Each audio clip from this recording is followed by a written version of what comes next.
ಹುಬ್ಳಿ ಧಾರವಾಡದವ್ರದ್ದು ಕಿಮ್ಮತ್ತೇನಿದೆ ಅಂತಂದು ನಿಮ್ಗೆ ಇಲ್ಲಿರೋರ್ಗೆ ಗೊತ್ತಿಲ್ಲ. ನೀವು ಹೊರಗಡೆ ಹೋಗಿ, very proudly you said you are from Hubli.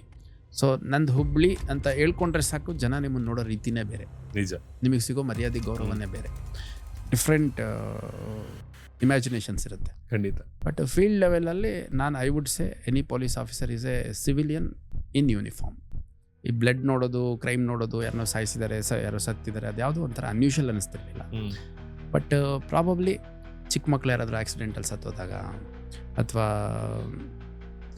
ಒಂದು ಸ್ಟ್ರೇಂಜ್ ಎಕ್ಸ್ಪೀರಿಯನ್ಸಸ್ ಲೈಕ್ ಯಾರೋ ಸ್ಟೂಡೆಂಟ್ಸ್ ಸತ್ತೋದಾಗ, ಹೊಸದಾಗಿ ಮದುವೆ ಆಗಿರೋರು ಆಕ್ಸಿಡೆಂಟಲ್ಲಿ ಸತ್ತೋದಾಗ, ಅಥವಾ ವಿವಾಹಿತ ಯಾರೋ ಒಂದು ಸೂಸೈಡ್ ಮಾಡಿಕೊಂಡ್ಲು, ಈ ಥರದ್ದೆಲ್ಲ ನೋಡಿದಾಗ ಸ್ವಲ್ಪ ಡಿಸ್ಕಂಫರ್ಟ್ ಕ್ರಿಯೇಟ್ ಆಗ್ತಾಯಿತ್ತು.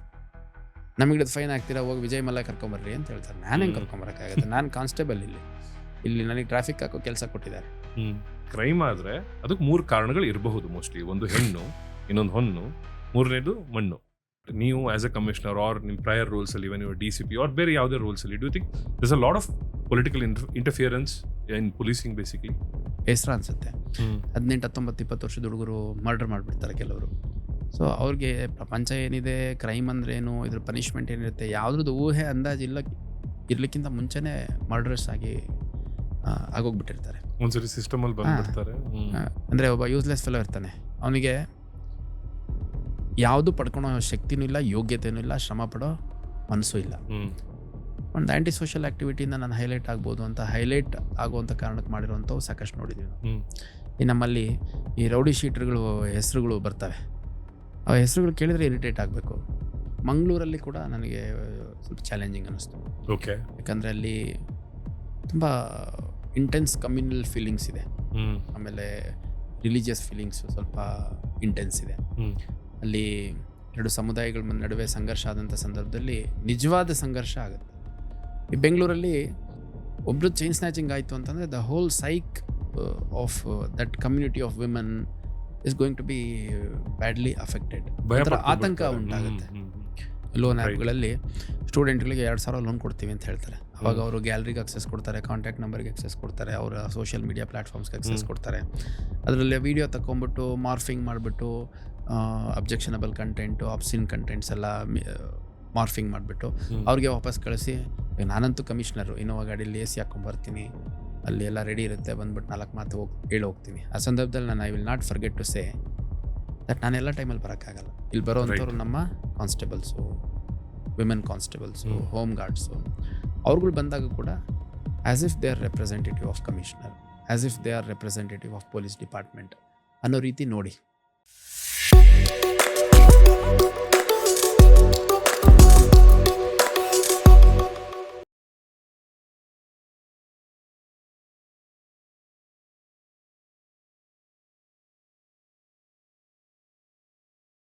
ಎಲ್ರಿಗೂ ದ ಮಿಡ್ ನೈಟ್ ಲ್ಯಾಬ್ ಕನ್ನಡಗೆ ಸ್ವಾಗತ. ನಮ್ಮ ಇವತ್ತಿನ ಎಪಿಸೋಡು ತುಂಬಾನೇ ವಿಶೇಷವಾದ ಎಪಿಸೋಡು, ಮತ್ತೆ one of the most informative podcast ನಾವು ಮಾಡಿದ್ರಲ್ಲಿ. ಈ ಎಪಿಸೋಡ್ ಬಗ್ಗೆ ಹೇಳೋಕ್ಕಿಂತ ಮುಂಚೆ ದಯವಿಟ್ಟು ನಮ್ಮ the mid night lab Kannada channel ಹಾಗೂ ನಮ್ಮ TML ಕನ್ನಡ ಕ್ಲಿಪ್ಸ್ ಚಾನಲ್ನ ಸಬ್ಸ್ಕ್ರೈಬ್ ಮಾಡೋದು ಮರಿಬೇಡಿ. ನಮ್ಮ ಇವತ್ತಿನ ಎಪಿಸೋಡಲ್ಲಿ ಬಂದಿದ್ದ ಗೆಸ್ಟ್ ಹೆಸರು N. ಶಶಿಕುಮಾರ್ ಸರ್. ಇವರು presently Hubli Dharwad city police commissioner. ಇದಕ್ಕೂ ಮುಂಚೆ ಮಂಗಳೂರಲ್ಲಿ ಕಮಿಷನರ್ ಆಗಿದ್ರು. ಅದಕ್ಕೂ ಮುಂಚೆ ಬೆಂಗಳೂರು ಹಾಗೂ ಕರ್ನಾಟಕದ ಬೇರೆ ಬೇರೆ ಊರುಗಳಲ್ಲಿ ತಮ್ಮ ಸೇವೆಗಳನ್ನ ಸಲ್ಲಿಸ್ಕೊಂಡು ಬರ್ತಾ ಇದ್ದಾರೆ. ಈ ಎಪಿಸೋಡ್ ನೀವು ಪೂರ್ತಿಯಾಗಿ ನೋಡಿದ್ರೆ ನಿಮಗೆ 3 ವಿಷಯ ಅಟ್ಲೀಸ್ಟ್ ಅರ್ಥ ಆಗೇ ಆಗುತ್ತೆ. ಒಂದು, ಶಶಿಕುಮಾರ್ ಸರ್ ಮತ್ತು ಒಬ್ಬರು IPS ಆಫೀಸರ್ ಜರ್ನಿ ಹೇಗಿರುತ್ತೆ. ಎರಡನೇದು, ನಮ್ಮಲ್ಲಿ ಒಂದಿಷ್ಟು ಜನರಿಗೆ ರಾಂಗ್ ಪರ್ಸೆಪ್ಷನ್ಸ್, ಪ್ರೆಜುಡೈಸ್ಡ್ ಒಪಿನಿಯನ್ಸ್ ಇರುತ್ತೆ ಪೊಲೀಸರ ಬಗ್ಗೆ. ಬಟ್ ಬ್ಯಾಕ್ಗ್ರೌಂಡಲ್ಲಿ ಎಷ್ಟೆಲ್ಲ ಕೆಲಸ ಆಗುತ್ತೆ, ಎಷ್ಟೆಲ್ಲ ಅವ್ರ ಕಷ್ಟಗಳನ್ನ ಅನುಭವಿಸ್ತಾರೆ, ಇದನ್ನು ಶಶಿಕುಮಾರ್ ಸರ್ ವಿವರವಾಗಿ ತಿಳಿಸ್ಕೊಟ್ಟಿದ್ದಾರೆ. ಮೂರನೇದು, ನನ್ನ ಊರು ಹುಬ್ಳಿ ಧಾರವಾಡ ಬಗ್ಗೆ, ಅಲ್ಲಿ ಜನರು ಏನು ಪರ್ಸೆಪ್ಷನ್ ಇದೆ, ಅಲ್ಲಿ ಜನರು ಏನು ಎಕ್ಸ್ಪೆಕ್ಟೇಷನ್ ಇದೆ, ಮತ್ತು ಅಲ್ಲಿ ಏನು ದೊಡ್ಡ ಸಮಸ್ಯೆಗಳು. ಇದರೊಟ್ಟಿಗೆ ನಾವು ಒಂದಿಷ್ಟು ಈ ಡಿಜಿಟಲ್ ಕ್ರೈಮ್ಗಳೇನು ಆಗ್ತಾ ಇದೆ, ಡಿಜಿಟಲ್ ಅರೆಸ್ಟ್ ಇರ್ಬೋದು, ಲೋನ್ ಆ್ಯಪ್ ಸ್ಕ್ಯಾಮ್ಗಳಿರ್ಬೋದು, ಇದ್ರ ಬಗ್ಗೆ ಕೂಡ ಶಶಿಕುಮಾರ್ ಸರ್ ಒಂದಿಷ್ಟು ಎಚ್ಚರಿಕೆಗಳನ್ನ ಕೊಟ್ಟಿದ್ದಾರೆ. ದಯವಿಟ್ಟು ಈ ಎಪಿಸೋಡ್ನ ನಿಮ್ಮ ಫ್ರೆಂಡ್ಸ್ ಮತ್ತು ಫ್ಯಾಮಿಲಿ ಜೊತೆ ಶೇರ್ ಮಾಡಿ, ಹಾಗೂ ನಮಗೆ ಈ ಥರ ಒಳ್ಳೆ ಕಾಂಟೆಂಟ್ ಕ್ರಿಯೇಟ್ ಮಾಡೋಕ್ಕೆ ಸಪೋರ್ಟ್ ಮಾಡಿ. ಎಲ್ಲ social media handles Facebook, Instagram, ಎಕ್ಸಲ್ಲಿ the mid night lab Kannada, TML ಕನ್ನಡನ ಫಾಲೋ ಮಾಡೋದು ಮರಿಬೇಡಿ. ಶಶಿಕುಮಾರ್ ಸರ್ ಜೊತೆ ನಿಮ್ಮೆಲ್ರಿಗೂ ಈ ಪಾಡ್ಕಾಸ್ಟ್ಗೆ ಸ್ವಾಗತ. ಕಮಿಷನರ್ ಶಶಿಕುಮಾರ್ ಸರ್, ನಿಮ್ಮ ಇಂಟ್ರಾಕ್ಷನ್ಸ್ಗಳನ್ನ ನೋಡಿದ್ದೀನಿ ಸರ್. ನೋಡಿದಾದ್ಮೇಲೆ ತುಂಬ ಖುಷಿಯಾಗಿತ್ತು. ಒಂದಿನ ಯಾವತ್ತಾದ್ರೂ ನಿಮ್ಮನ್ನು ಮೀಟ್ ಮಾಡಬೇಕು ಅಂತ ಆಸೆ ಇತ್ತು. It's an actual honour to meet you in person sir. Welcome to the mid night lab. ಹೇಗಿದ್ದೀರಾ ಸರ್? ಥ್ಯಾಂಕ್ ಯು ಸೂರಜ್, ಆರಾಮಿದ್ದೀನಿ. ಪಾಡ್ಕಾಸ್ಟ್ ಫಸ್ಟು ನಾನು ಅಟೆಂಡ್ ಮಾಡ್ತಾ ಇರೋದು. ಅದು ನಮ್ ಖುಷಿ ಸರ್. ಯಾಕಂದರೆ this is a recent development. Interviews ಕೊಡ್ತಾ ಇದ್ವಿ, ರೈಟ್, ಅಥವಾ ನಾವೊಬ್ಬರೇ ಮಾತಾಡೋವಂಥದ್ದು ಆ ಥರದ್ದು ಮಾಡಿದ್ವಿ. But podcast was something which I have not tried. We treat this as our honor. Thank you sir. for this opportunity. We are thankful to you, sir. Sir, before we get into what we are speaking today, basically we are talking about policing ಬಗ್ಗೆ, ಹುಬ್ಳಿ ಧಾರವಾಡ ಬಗ್ಗೆ, ನಿಮ್ಮ inspirational journey ಬಗ್ಗೆ. ಇದೆಲ್ಲ ಮಾತಾಡೋಕ್ಕಿಂತ ಮುಂಚೆ ಒಂದು curious question ಇದೆ sir. ನೀವು ಅಗ್ರಿಕಲ್ಚರಲ್ಲಿ ಏನೋ ಓದ್ತಾ ಇದ್ರಿ, if I am not wrong. Agriculture ಇಂದ ನೀವು ಹೇಗೆ ಪೊಲೀಸ್ಗೆ ಬಂದ್ರಿ? ಕರ್ನಾಟಕ ಸ್ಟೇಟ್ ಪೊಲೀಸ್ಗೆ ಹೇಗೆ ಜಾಯ್ನ್ ಆದ್ರಿ ಸರ್? ಇಲ್ಲ, ಅಗ್ರಿಕಲ್ಚರಲ್ಲಿ ಏನೋ ಓದ್ತಾ ಇರಲಿಲ್ಲ. ನಾನು ಓದಿದ್ದು ಡಿಗ್ರಿನೇ ಅಗ್ರಿಕಲ್ಚರ್. ಸೊ BSc ಅಗ್ರಿಕಲ್ಚರ್ ಮಾಡ್ತಾ ಇದ್ದೆ ಶಿವಮೊಗ್ಗ ಅಗ್ರಿಕಲ್ಚರ್ ಕಾಲೇಜಲ್ಲಿ. ಓಕೆ, ಬೆಂಗಳೂರು GKVK ಕೇಳಿರ್ಬೇಕು ನೀವು. ಹೌದು ಸರ್. ಸೊ GKVK ಒಂದು ಸಬ್ ಕ್ಯಾಂಪಸ್ ನಮ್ಮ ಶಿವಮೊಗ್ಗ ಅಗ್ರಿಕಲ್ಚರ್ ಕಾಲೇಜ್, ಈಗ Okay. ಯೂನಿವರ್ಸಿಟಿ ಆಗಿದೆ. ಓಕೆ, ಸೊ ಅಲ್ಲಿ BSc ಅಗ್ರಿಕಲ್ಚರ್ ಡಿಗ್ರಿ ಮಾಡುವಂಥ ಸಂದರ್ಭದಲ್ಲಿ ಫಾರ್ ದಿ ಫಸ್ಟ್ ಟೈಮ್ ನಾನು ಮನೆ ಬಿಟ್ಟು ಹೊರಗಡೆ ಹೋಗಿದ್ದು. ಓಕೆ, ಆಮೇಲೆ ಡಿಗ್ರಿ ಮುಗಿದ ಮೇಲೆ ಪೋಸ್ಟ್ ಗ್ರಾಜುಯೇಷನ್ ಮಾಡಲಿಕ್ಕೆ IRA ಅಂತಿದೆ, Indian Okay. Agriculture research institute ಅಂತ, ಪೂಸಾ ಕ್ಯಾಂಪಸ್ ಅಂತಲೂ ಕರೀತಾರೆ. ಇದು ದೆಹಲಿಲಿದೆ. ಸೊ ಅಲ್ಲೋದಂಥ ಸಂದರ್ಭದಲ್ಲಿ ಯಾವುದಾದ್ರೂ ಕಾಂಪಿಟೇಟಿವ್ ಎಕ್ಸಾಮ್ಸ್ಗೆ ಪ್ರಿಪೇರ್ ಆಗಬೇಕು ಅಂತಂದಾಗ, ಸೊ ಯಾವುದೋ ಯಾಕೆ ವೈ ನಾಟ್ UPSC ಅನ್ನೋಂಥ ಒಂದು ಥಾಟ್ ಬಂತು. May be it was all because of ambience. So ಆ ಒಂದು ಕ್ಯಾಂಪಸ್ಸಲ್ಲಿ ನಮ್ಮ ಸೀನಿಯರ್ಸು, ನಮ್ಮ ಜೊತೆ ಬಂದಂಥ ಬ್ಯಾಚ್ಮೇಟ್ಸು ಎಲ್ಲರೂ UPSC ಪ್ರಿಪ್ರೇಷನ್ ಮಾಡ್ತಾಯಿದ್ರು. ಸೊ ಅವಾಗ ಇನ್ಸಿಡೆಂಟ್ಲಿ ಅಗ್ರಿಕಲ್ಚರ್ ಡಿಪಾರ್ಟ್ಮೆಂಟಲ್ಲಿ ಮತ್ತು ಅಗ್ರಿಕಲ್ಚರ್ ಯೂನಿವರ್ಸಿಟಿಲಿ ಮತ್ತು ಬೇರೆ ಬೇರೆ ಸೆಂಟ್ರಲ್ ಅಗ್ರಿಕಲ್ಚರ್ ಏಜೆನ್ಸೀಸ್ ಏನಿದಾವೆ ಅದರಲ್ಲಿ ಯಾವುದೂ ನೋಟಿಫಿಕೇಶನ್ ರಿಕ್ರೂಟ್ಮೆಂಟ್ ಇರಲಿಲ್ಲ. Okay. It was a low time of recruitment for agriculture graduates actually. ಯಾವ ವರ್ಷದಲ್ಲಿ ಸರ್ ಇದು? That was some time in 2005-06 okay, okay, ಟೈಮಲ್ಲಿ. ಸೊ ಅವಾಗ ಯಾವುದಾದ್ರೂ ಒಂದು fair and transparent recruitment process ಯಾವುದರಲ್ಲಿ ನಮಗೆ ಈಸಿಯಾಗಿ ಕೆಲಸ ಸಿಗಬಹುದು ಅನ್ನುವಂಥದ್ದು ಪ್ರಶ್ನೆ ಬಂದಾಗ UPSC was one of the best options, because it is one of the fair and transparent recruitment process. ಹಾಗಾಗಿ ಅದಕ್ಕೆ ಪ್ರಯತ್ನ ಮಾಡಿದೆ. ಇನ್ಸಿಡೆಂಟ್ಲಿ KPSCಗೂ ಪ್ರಯತ್ನ ಮಾಡಿದ್ದೆ. ನಂದು 2006 KPSC ಆಯಿತು. ಆಮೇಲೆ 2007 UPSC all India rank number 146 ಬಂದು ಇಂಡಿಯನ್ ಪೊಲೀಸ್ ಸರ್ವೀಸು ಮತ್ತು ಕರ್ನಾಟಕ ಕ್ಯಾಡರ್ ಎರಡೂ ಅಲಾಟ್ ಆಯಿತು. ಸೊ ಅಲ್ಲಿಗೆ ನಿಲ್ತು ನಮ್ಮ journey. Wonderful journey sir. So ನಿಮ್ಮ ಆ ಜರ್ನಿ ಬಗ್ಗೆನೇ ಸ್ವಲ್ಪ ಕ್ವೆಶನ್ಸ್ ಕೇಳ್ತೀನಿ sir. So when you are studying, ನಿಮ್ಮ ಪ್ರಕಾರ ಅಕಾಡೆಮಿಕ್ಸ್ ಎಷ್ಟು important? Rather the question would be, academics ಎಷ್ಟು ಇಂಪಾರ್ಟೆಂಟ್ ಸರ್ ಒಬ್ಬರು ಸ್ಟೂಡೆಂಟ್ ಲೈಫಲ್ಲಿ ಇರ್ಬೋದು, ಯಾರ ಲೈಫಲ್ಲಿ ಇರ್ಬೋದು? ಅಲ್ಲ, academics is very very important. ಈಗ ನಾನು ಹೇಳುವಂಥದ್ದು, ನಾನು ಚಿತ್ರದುರ್ಗದಲ್ಲಿ ಓದಿದ್ದು. ಪ್ರಾಪರ್, ಯಾಕೆಂದರೆ ಇದನ್ನು ನಾನು ಹೇಳಲೇಬೇಕು. ಹೇಳಿ ಸರ್. ಯಾಕೆಂದರೆ ಇವತ್ತೇನು ಈ ಸ್ಟೇಜಿಗೆ ಬಂದಿದ್ದೀವಿ, ಇದಕ್ಕೆ ನಾವು ಓದಿದಂಥ ಪ್ರೈಮರಿ ಸ್ಕೂಲ್ ಇರ್ಬೋದು, high school, PU college, they are more important than even the degree colleges and post graduation campuses. Saint Joseph convent ಅಂತ, ಸಂತ Okay. ಜೋಸೆಫರ ಕನ್ನಡ ಮಾಧ್ಯಮ ಪಾಠಶಾಲೆ ಅಂತ 1 to 7 ನಾನು ಓದಿದ್ದು. ಓಕೆ, ಚಿತ್ರದುರ್ಗದಲ್ಲಿ ತುಂಬ ಲ್ಯಾಂಡ್ ಮಾರ್ಕ್ ಸ್ಕೂಲ್ ಅದು. ಓಕೆ. ಇನ್ಫ್ಯಾಕ್ಟ್ ನಮ್ಮ ತಾಯಿಯವರು ಕೂಡ ಅದೇ ಶಾಲೆಯಲ್ಲಿ ಓದಿದ್ದು. ತುಂಬ ಓಲ್ಡ್ ಸ್ಕೂಲ್ ಹಾಗಾದ್ರೆ. ತುಂಬ ಓಲ್ಡ್ ಸ್ಕೂಲ್, ಮೇ ಬಿ ಒಂದು 60-70 ಇಯರ್ಸ್ ಓಲ್ಡ್ ಇರ್ಬೋದು. ಇವತ್ತಿಗೂ ಕೋರ್ಟ್ ಪಕ್ಕದಲ್ಲಿದೆ. ಚಿತ್ರದುರ್ಗದ ಬಗ್ಗೆ ಪರಿಚಯ ಇರುವಂಥವ್ರಿಗೆಲ್ಲ ಗೊತ್ತಿರುತ್ತೆ. ಭಾಳ ಒಳ್ಳೆಯ ಒಂದು ಶಾಲೆ. ಆ ಶಾಲೆಯಿಂದ ಸಾವಿರಾರು ಸಂಖ್ಯೆಯಲ್ಲಿ ಡಾಕ್ಟರ್ಸು, ಇಂಜಿನಿಯರ್ಸು, ಅಡ್ಮಿನಿಸ್ಟ್ರೇಟರ್ಸು, ಭಾಳಷ್ಟು ಜನ ಸೈಂಟಿಸ್ಟ್ಗಳು ಎಲ್ಲರೂ ಒಂದು ಫ್ಯಾಕ್ಟ್ರಿ ರೀತಿಯಲ್ಲಿ ತಯಾರಾಗಿದ್ದಾರೆ ಅಂತ ಹೇಳಿದ್ರೆ ಖಂಡಿತ ತಪ್ಪಾಗಲಿಕ್ಕಿಲ್ಲ. ಅದಾದಮೇಲೆ ಒಂದು ಸರ್ಕಾರಿ ಪ್ರೌಢಶಾಲೆ ಕೋಟೆ ಅಂತ ನಾನು ಹೈಸ್ಕೂಲ್ ಮಾಡಿದ್ದು. ಓಕೆ. ಸೊ ಅಲ್ಲೂ ಕೂಡ ಭಾಳ ಒಳ್ಳೆ ಸೆಟ್ ಆಫ್ ಟೀಚರ್ಸ್ ಇದ್ದರು. ಅವತ್ತಿಗೆ ಗೌರ್ಮೆಂಟ್ ಶಾಲೆಗಳಲ್ಲಿ ಅದು that was the best, one of the best. Okay. ಅದಾದಮೇಲೆ next PUC government science college ಅಂತಿತ್ತು. ನೀವು ಮೋಸ್ಟ್ಲಿ ನಾಗರಾವ್ ಫಿಲ್ಮ್ ನೋಡಿರ್ಬೇಕು. ಹೌದು ಸರ್. ಅದರಲ್ಲಿ ರಾಮಾಚಾರಿ ಎಕ್ಸಾಮ್ ಬರೆದಿದ್ದು ಮತ್ತು ಅವ್ನು ಓಡಾಡ್ತಿದ್ದ ಕ್ಯಾಂಪಸ್ ಏನಿದೆ ಅದೇ ನಾವು ಓದಿದ್ದು PU ಓ ಕಾಲೇಜ್. ಸೂಪರ್. ವಿಷ್ಣುವರ್ಧನ್ ಓಡಾಡಿದ್ದು. ಓಕೆ. ಸೊ ಅದಾದಮೇಲೆ ಮತ್ತೆ ಶಿವಮೊಗ್ಗಕ್ಕೆ ಅಗ್ರಿಕಲ್ಚರ್ ಬಂದಿದ್ದು. ತಾವು ಕೇಳಿದ್ದು ಅಕಾಡೆಮಿಕ್ಸ್ ಎಷ್ಟು ಇಂಪಾರ್ಟೆಂಟ್ ಅಂತಂದರೆ, ಈಗ ಯಾವುದೇ ಒಂದು ಕಾಂಪಿಟೇಟಿವ್ ಎಕ್ಸಾಮ್ಸು ನಮಗೆ ನಾವೇನು ಬರೀತೀವಿ ಅನ್ನೋದ್ರ ಮೇಲೆ ಡಿಪೆಂಡ್ ಆಗುತ್ತೆ, ನಾವೇನು ಮಾತಾಡ್ತೀವಿ ಅನ್ನೋದ್ರ ಮೇಲೆ ಡಿಪೆಂಡ್ ಆಗುತ್ತೆ. ಸೊ ಅದು ಓವರ್ ನೈಟ್ ಕಲ್ಟಿವೇಟ್ ಮಾಡೋಕ್ಕಾಗಲ್ಲ. ಟ್ರೂ. ಸೊ ನಾವು ಪ್ರೈಮರಿಯಿಂದ ಹೈಸ್ಕೂಲಿಂದ ಕಾಲೇಜ್ ಡೇಸಲ್ಲಿ ಯಾವ ರೀತಿ ನಾವು ನಮ್ಮ ಅಕಾಡೆಮಿಕ್ಸ್ ಬಿಲ್ಡ್ ಮಾಡ್ಕೊಂಬಂದಿರ್ತೀವಿ, that is going to be reflected in our papers. ಒಂದು ಡಿಸಿಪ್ಲಿನ್ ಇರಲೇಬೇಕು. ಅಬ್ಸಲ್ಯೂಟ್ಲಿ. ಡಿಸಿಪ್ಲಿನ್ ಅಂದರೆ, discipline is not just what time you wake up. ಬೆಳಗ್ಗೆ ನಾನು 5 ಗಂಟೆಗೆ ಎದ್ಬಿಡ್ತೀನಿ, ನಾನು ಡಿಸಿಪ್ಲಿನ್ಡ್. ರೈಟ್. ಹೌದು, ಬಟ್ ಡಿಸಿಪ್ಲಿನ್ ಅಷ್ಟೇ ಅಲ್ಲ. ಡಿಸಿಪ್ಲಿನ್ ಅನ್ನುವಂಥದ್ದು ಒಂದು ಟೈಮ್ ಮ್ಯಾನೇಜ್ಮೆಂಟಲ್ಲಿರುತ್ತೆ, ಫೈನಾನ್ಷಿಯಲ್ ಮ್ಯಾನೇಜ್ಮೆಂಟಲ್ಲಿರುತ್ತೆ, ನಮ್ಮ ಪ್ರೊಫೆಷ್ನಲ್ ವರ್ಕ್ ಮ್ಯಾನೇಜ್ಮೆಂಟ್ ಇರುತ್ತೆ. ಅದೇ ರೀತಿ ನಾವು ಮಾಡೋ ಪ್ರತಿಯೊಂದು ಹೆಜ್ಜೆಯಲ್ಲೂ ನಮ್ಮ ಡಿಸಿಪ್ಲಿನ್ನು ಕಾಣೋ ರೀತಿ ಇರಬೇಕು. Most important thing. Most important, absolutely important. ಮತ್ತು ಈ ಟೈಮ್ ಎಷ್ಟು ಇಂಪಾರ್ಟೆಂಟ್ ಅನ್ನೋದಕ್ಕೆ ನಮ್ಮಲ್ಲಿ ಹೇಳ್ತಾರೆ, ಮುತ್ತು ಒಡೆದರೆ ಹೋಯ್ತು, ಹೊತ್ತು ಕಳೆದರೆ ಹೋಯ್ತು ಅಂತ. ರೈಟ್. ಸೊ ನಾನು ಈ ಸಂದರ್ಭದಲ್ಲಿ ಹೇಳಲೇಬೇಕು, ನನಗಿಂತ ತುಂಬ ಇಂಟೆಲಿಜೆಂಟ್ ಇದ್ದಂಥವ್ರು, ಪಿ ಯುಲಿರ್ಬೋದು, ಹೈಸ್ಕೂಲಲ್ಲಿರ್ಬೋದು, ಡಿಗ್ರಿ ಟೈಮಲ್ಲಿರ್ಬೋದು, ಪೋಸ್ಟ್ ಗ್ರ್ಯಾಜುಯೇಷನ್ ಟೈಮಲ್ಲಿ. ಸೊ ನನಗೆ ಅನಿಸ್ತಿತ್ತು ಇವ್ರು ನನಗಿಂತ ತುಂಬ ಇಂಟೆಲಿಜೆಂಟ್ ಇದ್ದಾರೆ ಅಂತ. ನನಗಿಂತ ತುಂಬ ಒಳ್ಳೆ ಲೀಡರ್ಶಿಪ್ ಸ್ಕಿಲ್ಸ್ ಇರ್ತಾಯಿತ್ತು. ಅದೇನೋ ಸೆಲ್ಫ್ ಡೌಟ್ ಕ್ರಿಯೇಟ್ ಮಾಡ್ತಾರೆ ಸರ್ ನಿಮ್ಮ? ಸೆಲ್ಫ್ ಡೌಟ್ ಕ್ರಿಯೇಟ್ ಮಾಡಲಿಲ್ಲ. ನನಗೆ ಅನ್ನಿಸ್ತಾ ಇತ್ತು ಈ ಈಸ್ ಬೆಟರ್ ದ್ಯಾನ್ ಮೀ ಅಂತ, ಅಥವಾ she is better than me ಅಂತ. ಬಟ್ ಅವ್ರಿಗೆ ಸರಿಯಾದ ಸಮಯದಲ್ಲಿ ಯಾವುದೇ ಒಂದು ಪರೀಕ್ಷೆಗಳಿಗೆ ಓದಲಿಕ್ಕೆ ಅವಕಾಶ ಅಥವಾ ಅನುಕೂಲ ಇಲ್ದಿರೋ ಅಂಥ ಕಾರಣಕ್ಕೆ ಅವರು ಇನ್ನು ಬೇರೆ ಬೇರೆ ರೀತಿಯಲ್ಲಿ ಸೆಟ್ಲ್ ಆಗಿದ್ದಾರೆ. ಮತ್ತು ನಾವು 1-to-1 ಭೇಟಿ ಮಾಡಿದಂಥ ಸಂದರ್ಭದಲ್ಲಿ ಇವಾಗ ಹೇಳ್ತಾರೆ, ಆ ಟೈಮಲ್ಲಿ ನೀನು ಟೈಮಿಗೆ ಸರಿಯಾಗಿ ಪ್ರಿಪ್ರೇಷನ್ ಮಾಡಿದ್ದಕ್ಕೆ, ಟೈಮಿಗೆ ಸರಿಯಾಗಿ ಓದಿದ್ದಕ್ಕೆ ಇವತ್ತಿಲ್ಲಿದೆಯಾ. ನಾವು ಅವಾಗ ತುಂಬ ಕ್ಯಾಶುಯಲಾಗಿ ತೊಗೊಂಡ್ವಿ. ಸೊ ಅಲ್ಲಿ ದೇ ಮಿಸ್ ಔಟ್. ಈಗಿನ ಹುಡುಗರಿಗೆ ನಾನು ಈ ಪಾಡ್ಕಾಸ್ಟ್ ಮುಖಾಂತರ ಹೇಳಲಿಕ್ಕೆ ಇಷ್ಟಪಡ್ತೇನೆ, ಭಾಳಷ್ಟು ಜನ ಈ ಟ್ರೈನ್ ಹೋದ್ಮೇಲೆ ಟಿಕೆಟು, ರೈಲ್ ಹೋದ್ಮೇಲೆ ಟಿಕೆಟ್ ತೊಗೊಳೋದು ಅಂತಾರಲ್ಲ, ಆ ಕೆಲಸ ಮಾಡ್ತಾರೆ.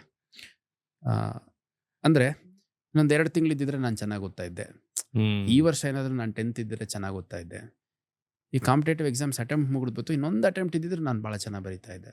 So this is general observation which many of us make. ಈ ರಿಗ್ರೆಟ್ಗೆ ಅವಕಾಶ ಕೊಡಬಾರ್ದು. When the time is yours, you should make best use of it. So ಈಗಲೂ ನಾನು ಶಾಲಾ ಕಾಲೇಜುಗಳಿಗೆ ಹೋದಂಥ ಸಂದರ್ಭದಲ್ಲಿ ಅದನ್ನೇ ಹೇಳ್ತೀನಿ, ಟೈಮ್ ಮಾತ್ರ ನೀವು ರೆಸ್ಪೆಕ್ಟ್ ಮಾಡಲೇಬೇಕು. ನೀವು ಟೈಮ್ನ ರೆಸ್ಪೆಕ್ಟ್ ಮಾಡಿದರೆ, ಸಮಯನ ನೀವು ರೆಸ್ಪೆಕ್ಟ್ ಮಾಡಿದರೆ, ಸಮಯ ಬಂದಾಗ ಸಮಯ ನಿಮ್ಮನ್ನು ರೆಸ್ಪೆಕ್ಟ್ ಮಾಡುತ್ತೆ. Wonderfully sir. ಸೊ ಡಿಸಿಪ್ಲಿನ್ ಅನ್ನುವಂಥದ್ದು ಎಲ್ಲ ಆ್ಯಂಗಲಲ್ಲೂ ಇರಬೇಕು, not just with respect to studies. Okay. ನಾವು ಹಾಕೊಳ್ಳೋ ಬಟ್ಟೆಯಿಂದ ಹಿಡಿದು, ನಾವು ಎದ್ದೇಳೋ ರೀತಿಯಿಂದ ಹಿಡಿದು, ಒಂದು ವಾರ್ಡ್ರೋಬ್ ಯಾವ ರೀತಿ ಇಟ್ಕೋತೀವಿ, ನಮ್ಮ ಬಟ್ಟೆಗಳು ಯಾವ ರೀತಿ ಇಟ್ಕೋತೀವಿ, ನಮ್ಮ ಒಂದು ಪರ್ಸ್ನಲ್ ಬಿಲಾಂಗಿಂಗ್ಸ್ ಹೆಂಗೆ ಇಟ್ಕೋತೀವಿ, ಪ್ರತಿಯೊಂದರಲ್ಲೂ ಆ ಡಿಸಿಪ್ಲಿನ್ ಕಾಣುತ್ತೆ. ಇದು ನಾನು ನಮ್ಮ ಕೆಲವು ಫ್ರೆಂಡ್ಸ್ಗಳಿಂದ ನಾನು ತುಂಬ ಇನ್ಸ್ಪೈರ್ ಆಗಿದೆ. ರಮೇಶ್ ಅಂತ ನನ್ನ very good friend, classmate, very close friend. Okay. ಅವರು ಕೂಡ ಇವಾಗ ಇಂಡಿಯನ್ ರೆವಿನ್ಯೂ ಸರ್ವಿಸಲ್ಲಿದ್ದಾರೆ. ಸೊ ನಾನು ಯಾವತ್ತೂ ಅವರು ರಾತ್ರಿ 10:30 ಮೇಲೆ ಕೂತ್ಕೊಂಡು ಓದಿರೋದು ನೋಡೇ ಇಲ್ಲ. ನಾನು ಯಾವತ್ತೂ ಅವನ್ನ ಬೆಳಗ್ಗೆ 6:30-7 ಗಂಟೆ ಮೇಲೆ ಮಲಗಿರೋದು ನೋಡೇ ಇಲ್ಲ. ಸೊ ಓದ್ಬೇಕಂದ್ರೆ ರಾತ್ರಿ ಇಡೀ ಸ್ಟ್ರಗಲ್ ಮಾಡೋದು ಇಂಪಾರ್ಟೆಂಟ್ ಅಲ್ಲ? ಅಬ್ಸಲ್ಯೂಟ್ಲಿ ಇಲ್ಲ. But he was so systematic. ಅವ್ನು ನೋಟ್ಸ್ ಬರ್ಕೊಳೋದ್ರಿಂದ ಹಿಡಿದು, ಕ್ಲಾಸಲ್ಲಿ ಪಾಠ ಕೇಳೋದ್ರಿಂದ ಹಿಡಿದು, ಎಲ್ಲದರಲ್ಲೂ ಒಂದು ಪರ್ಫೆಕ್ಷನ್ ಇರ್ತಾ ಇತ್ತು. ಆ್ಯಂಡ್ ದಟ್ ಪರ್ಫೆಕ್ಷನ್ ರಿಸಲ್ಟು ಅವನ ಪರ್ಫಾರ್ಮೆನ್ಸಲ್ಲಿ, ಅಕಾಡೆಮಿಕ್ ಇರ್ಬೋದು, ಇವನ್ ಅದರ್ವೈಸ್ ಬೇರೆ ಎಲ್ಲ ಆಯಾಮಗಳಲ್ಲಿ ಅವನ ಸಕ್ಸಸ್ ಇವಾಗ ನೋಡ್ತಿದ್ರೆ it is all because of the discipline ಈ ಕ್ಯಾರಿಡ್ ಅನ್ನುವಂಥದ್ದು ಕಾಣುತ್ತೆ. ಸೊ ಹಂಗೆ we don't have to be looking for role models who are far away from us. ಎಲ್ಲೋ ಬೆಂಗಳೂರಲ್ಲಿ ಯಾರೋ ಒಬ್ರು ಏನೋ ಅಚೀವ್ ಮಾಡಿದ್ರು, ದೆಹಲಿಲಿ ಏನೋ ಅಚೀವ್ ಮಾಡಿದ್ರು ಅಲ್ಲ, ನಮ್ಮ ಸುತ್ತಮುತ್ತನೇ ರೋಲ್ ಮಾಡೆಲ್ಸ್ ಇರ್ತಾರೆ. We have to take inspiration and motivation from them. ಇನ್ನೊಂದು ಮಾತು ಹೇಳಿದ್ರೆ, ನಿಮಗೆ ಎಲ್ಲೋ ಒಂದು ಕಡೆ ಇನ್ಸೆಕ್ಯೂರಿಟಿ ಕ್ರಿಯೇಟ್ ಆಗ್ತಿತ್ತಾ, ಅಥವಾ ಸೆಲ್ಫ್ ಡೌಟ್ ಏನಾದ್ರು ಕ್ರಿಯೇಟ್ ಆಗ್ತಾ ಇತ್ತಾ? So thankfully from day one ನಾನು ಬೆಳೆದು ಬಂದ ರೀತಿಲಿ ನನ್ನನ್ನು ನಾನು ಡೌಟ್ ಪಟ್ಕೊಳ್ಲಿಕ್ಕೆ ಏನೂ ಕಾರಣಗಳೇ ಇರಲಿಲ್ಲ. ಯಾಕಂದರೆ I was quite good at studies. ಮತ್ತು ಇನ್ನೂ ಸ್ವಲ್ಪ ಚೆನ್ನಾಗಿ ಓದಿದ್ರೆ ಇನ್ನೂ ಒಳ್ಳೆ ಮಾರ್ಕ್ಸ್ ತೆಗಿತಾನೆ ಅನ್ನೋಂಥ ಭಾವನೆ ಎಲ್ಲರ ಕಡೆಯಿಂದ ಬರ್ತಿತ್ತು, ನನಗೂ ಅನ್ನಿಸ್ತಾ ಇತ್ತು. ರೈಟ್. ಸೊ ಹಂಗಾಗಿ when the time was ripe, when I was required to make best of my efforts to be channelised, so I tried giving my best and results were as per my expectation. ಹಂಗಾಗಿ thankfully self doubt create ಆಗಿಲ್ಲ. So create ಆಗದೆ ಇರೋ ರೀತಿ ನಾವು ತಯಾರಿ ನಿರಂತರವಾಗಿ ಮಾಡ್ಕೋಬೇಕು ಅನ್ನೋಂಥದ್ದು ನನ್ನ ಅಭಿಪ್ರಾಯ. 2 ವಿಷಯ sir I pick from basically what you said. Number 1, ಯುದ್ಧಕ್ಕೆ ಒಂದಿನ ಮುಂಚೆ ವಿದ್ಯಾಭ್ಯಾಸ ಮಾಡಬಾರ್ದು. ಎರಡನೇದು, ಡಿಸಿಪ್ಲಿನ್ ಇಸ್ ವೆರಿ ಇಂಪಾರ್ಟೆಂಟ್. ಈ ಲೈಫಲ್ಲಿ ಏನೇ ಮಾಡೋದು discipline is very important. Sir, ನಿಮ್ಮ ಫ್ಯಾಮಿಲಿ ಬ್ಯಾಕ್ಗ್ರೌಂಡ್ ಬಗ್ಗೆ ಸ್ವಲ್ಪ ಕೇಳ್ತೀನಿ ಸರ್. ಸೊ ಈಗ ನಾವು ಎಷ್ಟೋ ಕತೆಗಳು ಕೇಳ್ತೀವಿ ಸರ್. ನಾನು ಬಡ ಕುಟುಂಬದಿಂದ ಬಂದೆ, ನನಗೆ ಓದೋಕ್ಕೆ ರಿಸೋರ್ಸಸ್ ಇರಲಿಲ್ಲ, ಬಟ್ ಆದರೂ ನಾನು ಕಷ್ಟಪಟ್ಬಿಟ್ಟು ಓದಿದೆ. ಸೊ ಸಕ್ಸಸ್ ಆಗ್ಬೇಕಂತಂದ್ರೆ ಆ ಥರನೇ ಇರಬೇಕು ಸರ್ ಎಲ್ಲರೂ? ಇಲ್ಲ, do you think everybody can be successful provided they discipline enough? ಈಗ ನೋಡಿ, ಕರ್ನಾಟಕದಲ್ಲಿ ಪ್ರತಿ ವರ್ಷ ಒಂದು 30-40 ಜನ UPSC ಸೆಲೆಕ್ಷನ್ ಆಗ್ತಾರೆ. I can speak for this UPSC because I have been through that recruitment process. So ಅದರಲ್ಲಿ ಒಬ್ರು ಇಬ್ರದ್ದು ಏನು ಬ್ಯಾಕ್ಗ್ರೌಂಡ್ ಇರ್ಬೋದು, ಅವ್ರ ಸ್ಟ್ರಗಲ್ ಇರ್ಬೋದು, ಅವ್ರ ಜರ್ನಿ ಇರ್ಬೋದು, ನೀವೇನು ಹೇಳ್ತೀರಿ ಆ ಥರ 2-3 ಜನ, may be 20-30% of remaining 70% will have very comfortable journey. Yeah. ಈಗ ನಾನು ಒಳ್ಳೆ ಶಾಲೆಯಲ್ಲಿ ಓದಿದೆ, ಟ್ಯೂಷನ್ಗೆ ಹೋಗೋ ಟೈಮಲ್ಲಿ ಟ್ಯೂಷನ್ಗೆ ಹೋದೆ. ನೆಕ್ಸ್ಟು ಡಿಗ್ರಿ ಓದಂಥ ಸಂದರ್ಭದಲ್ಲಿ it was a proper government college with all best facilities, best of the faculties. Right. ನಮ್ಮ ಜೊತೆ ಓದ್ತಿದ್ದವರೆಲ್ಲ ನಮ್ಗಿಂತ ಹೆಚ್ಚು ಕಮ್ಮಿ ಇನ್ನೂ ಬೆಟರ್ ಇರೋವಂಥವ್ರು, ನಮ್ಮ ಸುತ್ತಮುತ್ತ ಇರೋವಂಥವ್ರು. ಸೊ ಥ್ಯಾಂಕ್ಫುಲಿ ನಾನು ಪೋಸ್ಟ್ ಗ್ರ್ಯಾಜುಯೇಷನ್ಗೆ ಹೋಗ್ಬೇಕಾದ್ರೆ ಡೆಲ್ಲಿಲಿ ಅಡ್ಮಿಷನ್ ಸಿಕ್ತು. ಸೊ ಅಲ್ಲಿ ಫೆಲೋಶಿಪ್ ಸಿಗ್ತಾ ಇತ್ತು. So Okay. ಸ್ಟ್ರಗಲ್ ಅನ್ನುವಂಥದ್ದು ನಾನು ವೈಯಕ್ತಿಕವಾಗಿ ಆ ಥರದ್ದು ಸ್ಟ್ರಗಲ್ ನಾನೇನು ಮಾಡಲಿಲ್ಲ. ಅಂದರೆ ಬಡತನ ಇತ್ತು, ಕಷ್ಟ ಇತ್ತು, ನನಗೆ ಶಾಲೆಗೆ ಹೋಗೋದು ಕಷ್ಟ ಆಗ್ತಿತ್ತು, ಎಕ್ಸಾಮ್ ಅಪಿಯರ್ ಆಗೋದು ಕಷ್ಟ ಆಗ್ತಿತ್ತು. ಕೆಲವ್ರದ್ದು ಸ್ಟೋರಿ ನಾನು ಕೇಳಿದ್ದೀನಿ. Individual journey is different, we have to respect it.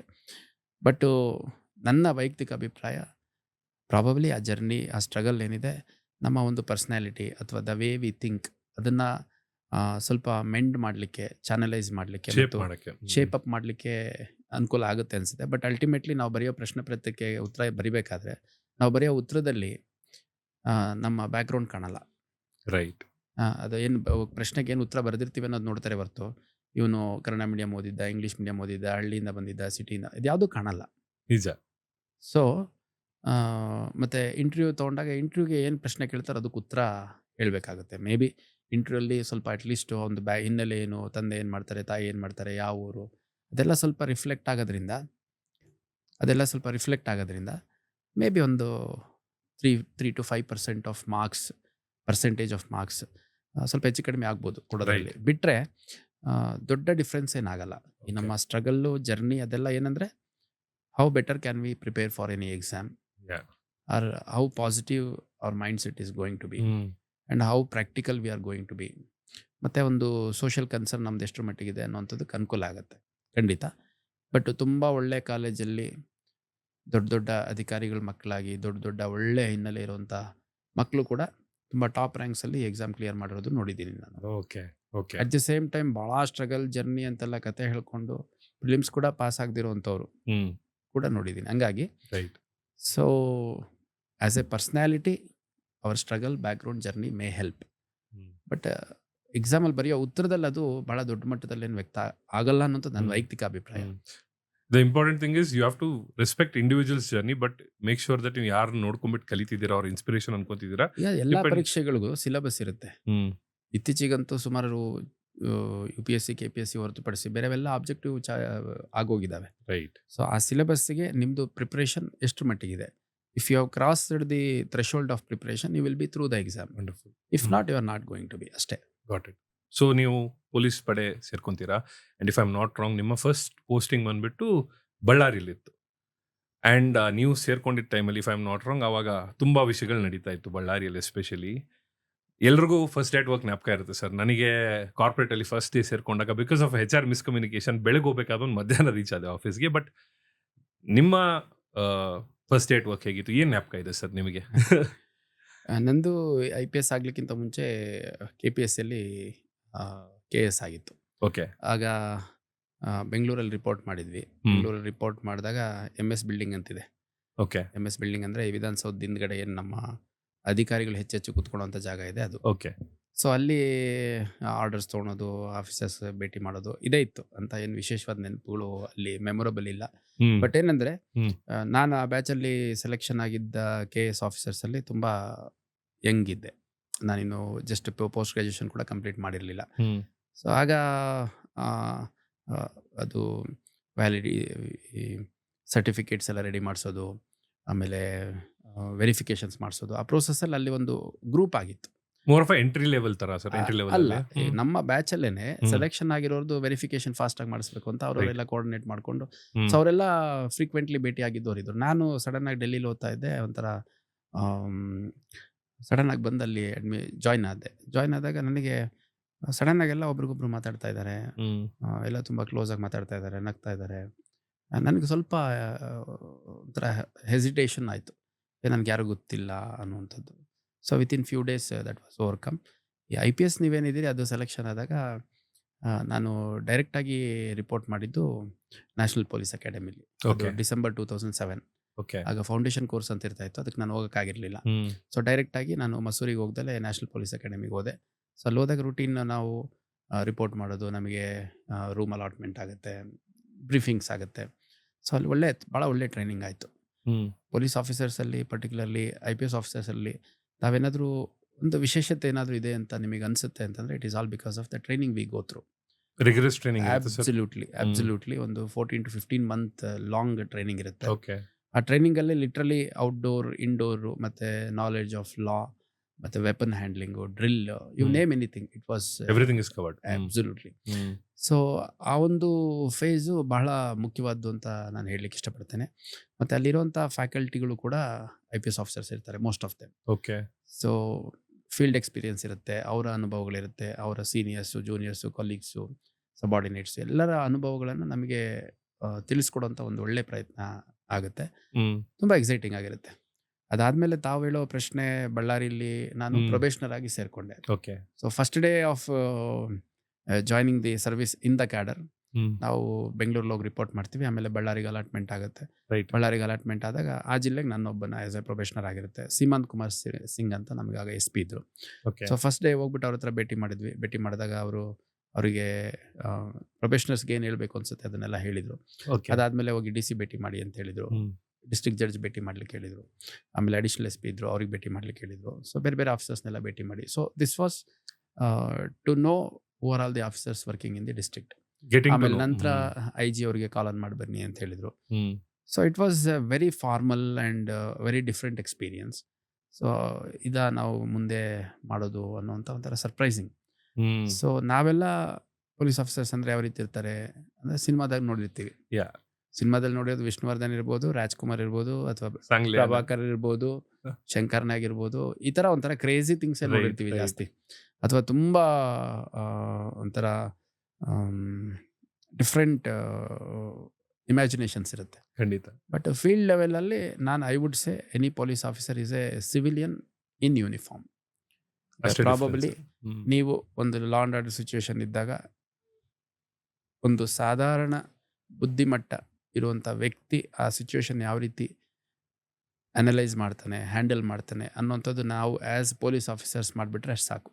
ತುಂಬ ಸರಿ ಏನಾಗುತ್ತೆ, too much of thinking not thinking about certain things, pulse ಅರ್ಥ ಮಾಡ್ಕೊಳೋದ್ರಲ್ಲಿ ವೇರಿಯೇಷನ್ಸ್ ಆದಾಗ ನಮ್ಮ ಕೈಯಿಂದನೇ ಇಶ್ಯೂಸ್ ಔಟ್ ಆಫ್ ಹ್ಯಾಂಡ್ ಆಗಿರೋವಂಥದ್ದು ಕೂಡ ನಾನು ಸಾಕಷ್ಟು ನೋಡಿದ್ದೇನೆ. ಸೊ ಹಂಗಾಗಿ field level experience is quite different from what we were taught in the academy. So ನಮಗೆ ನಮ್ಮ ಸೀನಿಯರ್ಸ್ ಹೇಳ್ತಾ ಇದ್ರು, chair is the best teacher ಅಂತ. ಸೊ ಅಲ್ಲಿ ಪ್ರೊಬೇಷನರ್ ಇರಲಿ, ASP ಆಗಲಿ, SP ಆಗಲಿ, ಕಮಿಷನರ್ ಆಗಲಿ, ಹೋಗಿ ಆ ಚೇರಲ್ಲಿ ಕುತ್ಕೊಂಡಾಗ ನೀನೇನು ಕೆಲಸ ಮಾಡಬೇಕು ಅನ್ನೋದು ಚೇರೇ ಕಲಿಸುತ್ತೆ ಅಂತ. Only thing is that we have to be open to learn, right, and ಒಂದು ಪಾಸಿಟಿವ್ ಅಪ್ರೋಚು ಇರಬೇಕಾಗತ್ತೆ ಅನ್ನೋಂಥ ನನ್ನ ಅಭಿಪ್ರಾಯ. So totally it was a good experience. First ಡೇನೂ ಅಷ್ಟೇ, ಆಮೇಲೆ every day is like a new day learnings. It's been 2007 batch ನಾನು. Training ಸೇರಿಸಿ ಹೇಳೋದಾದರೆ ಆಲ್ಮೋಸ್ಟ್ 18 years ಆಯಿತು. All these 18 years have been learning experience. Every day is a new day. Every day, gives us different opportunities, challenges. Only thing is now we have to convert every challenge into an opportunity so that our growth and development as an officer will also be good, and our priority of working in public interest is also going to be served. Very important thing.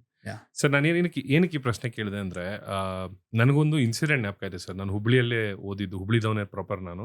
So once upon a time ನಮ್ಮಲ್ಲಿ railway gate ಇದೆ sir, ಇಲ್ಲಿ ಮೈಲಪ್ ನಗರ್ ಹತ್ರ. Basically ಅಲ್ಲಿ some incident had happen.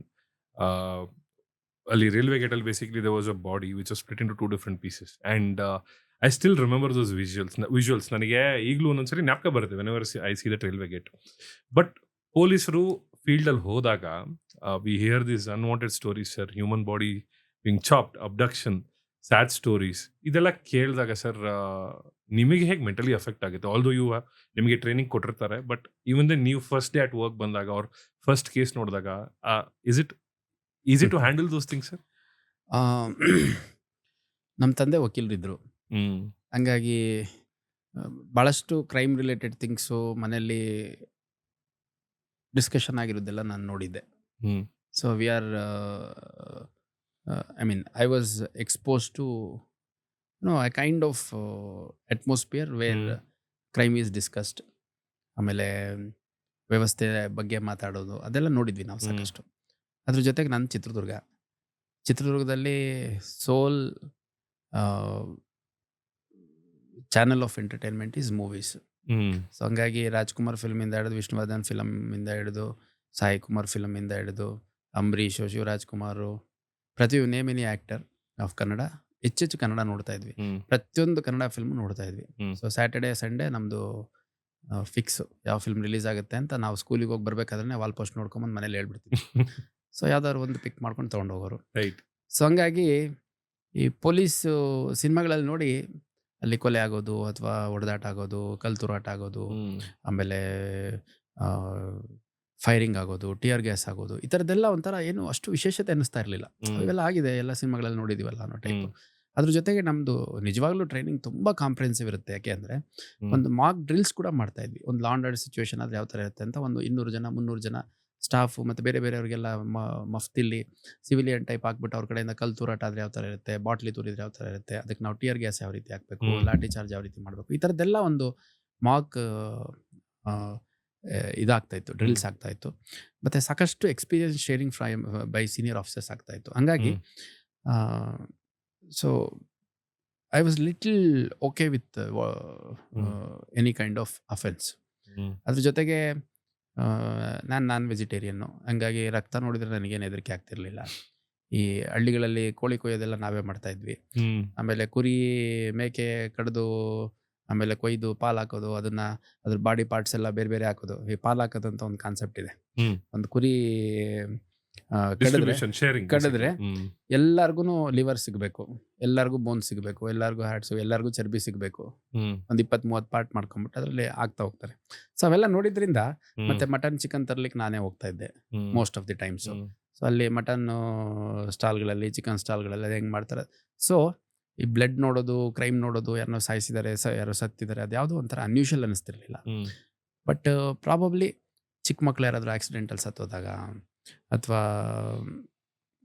ಒಂದು strange experiences like ಯಾರೋ students ಸತ್ತೋದಾಗ, ಹೊಸದಾಗಿ ಮದುವೆ ಆಗಿರೋರು ಆಕ್ಸಿಡೆಂಟಲ್ಲಿ ಸತ್ತೋದಾಗ, ಅಥವಾ ವಿವಾಹಿತ ಯಾರೋ ಒಂದು ಸೂಸೈಡ್ ಮಾಡಿಕೊಂಡ್ಲು, ಈ ಥರದ್ದೆಲ್ಲ ನೋಡಿದಾಗ ಸ್ವಲ್ಪ ಡಿಸ್ಕಂಫರ್ಟ್ ಕ್ರಿಯೇಟ್ ಆಗ್ತಾಯಿತ್ತು. ಇದೆಲ್ಲ ಆಗ್ತಾ ಇದೆಯಾ, ನಾವೆಲ್ಲ ಸುಮ್ಮನೆ ಇಮ್ಯಾಜಿನ್ ಮಾಡ್ತಾ ಇದ್ವಿ, all this is happening in our society ಅಂತಂದಾಗ ಇವಾಗೂ ಕೂಡ if I may remember and quote your few incidents. ನಾನು ಇಲ್ಲಿ ಬಂದು ಹೊಸ್ತ್ರ ಒಂದು 13 ವರ್ಷದ ಹುಡುಗ, 7th ಸ್ಟ್ಯಾಂಡರ್ಡ್ ಏನೋ ಓದ್ತಾ ಇರ್ತಾನೆ. ಮನೇಲಿ ಮೊಬೈಲು ಕಿತ್ಕೋತಾರೆ, ಮೊಬೈಲ್ ನೋಡಬೇಡ ಅಂತ. ಅವ್ನು ರೂಮಿಗೆ ಹೋಗ್ಬಿಡ್ತಾನೆ, ಕಿಟಕಿಗೆ ಹಗ್ಗ ಹಾಕ್ಕೊಂಡು ಒಂದು ಸೀರೆ ಕಟ್ಕೊಂಡು ಹ್ಯಾಂಗ್ ಮಾಡ್ಕೊಂಡ್ಬಿಡ್ತಾನೆ. ಆಮೇಲೆ ಭಾಳಷ್ಟು ಆ ಥರ ಎಕ್ಸ್ಪೀರಿಯನ್ಸಸ್, ಇನ್ಸಿಡೆಂಟ್ಸ್ ನೋಡಿದಾಗ ತುಂಬ ಬೇಸರ ಅನಿಸುತ್ತೆ. 18, 19, 20 ವರ್ಷದ ಹುಡುಗರು ಮರ್ಡರ್ ಮಾಡಿಬಿಡ್ತಾರೆ ಕೆಲವರು.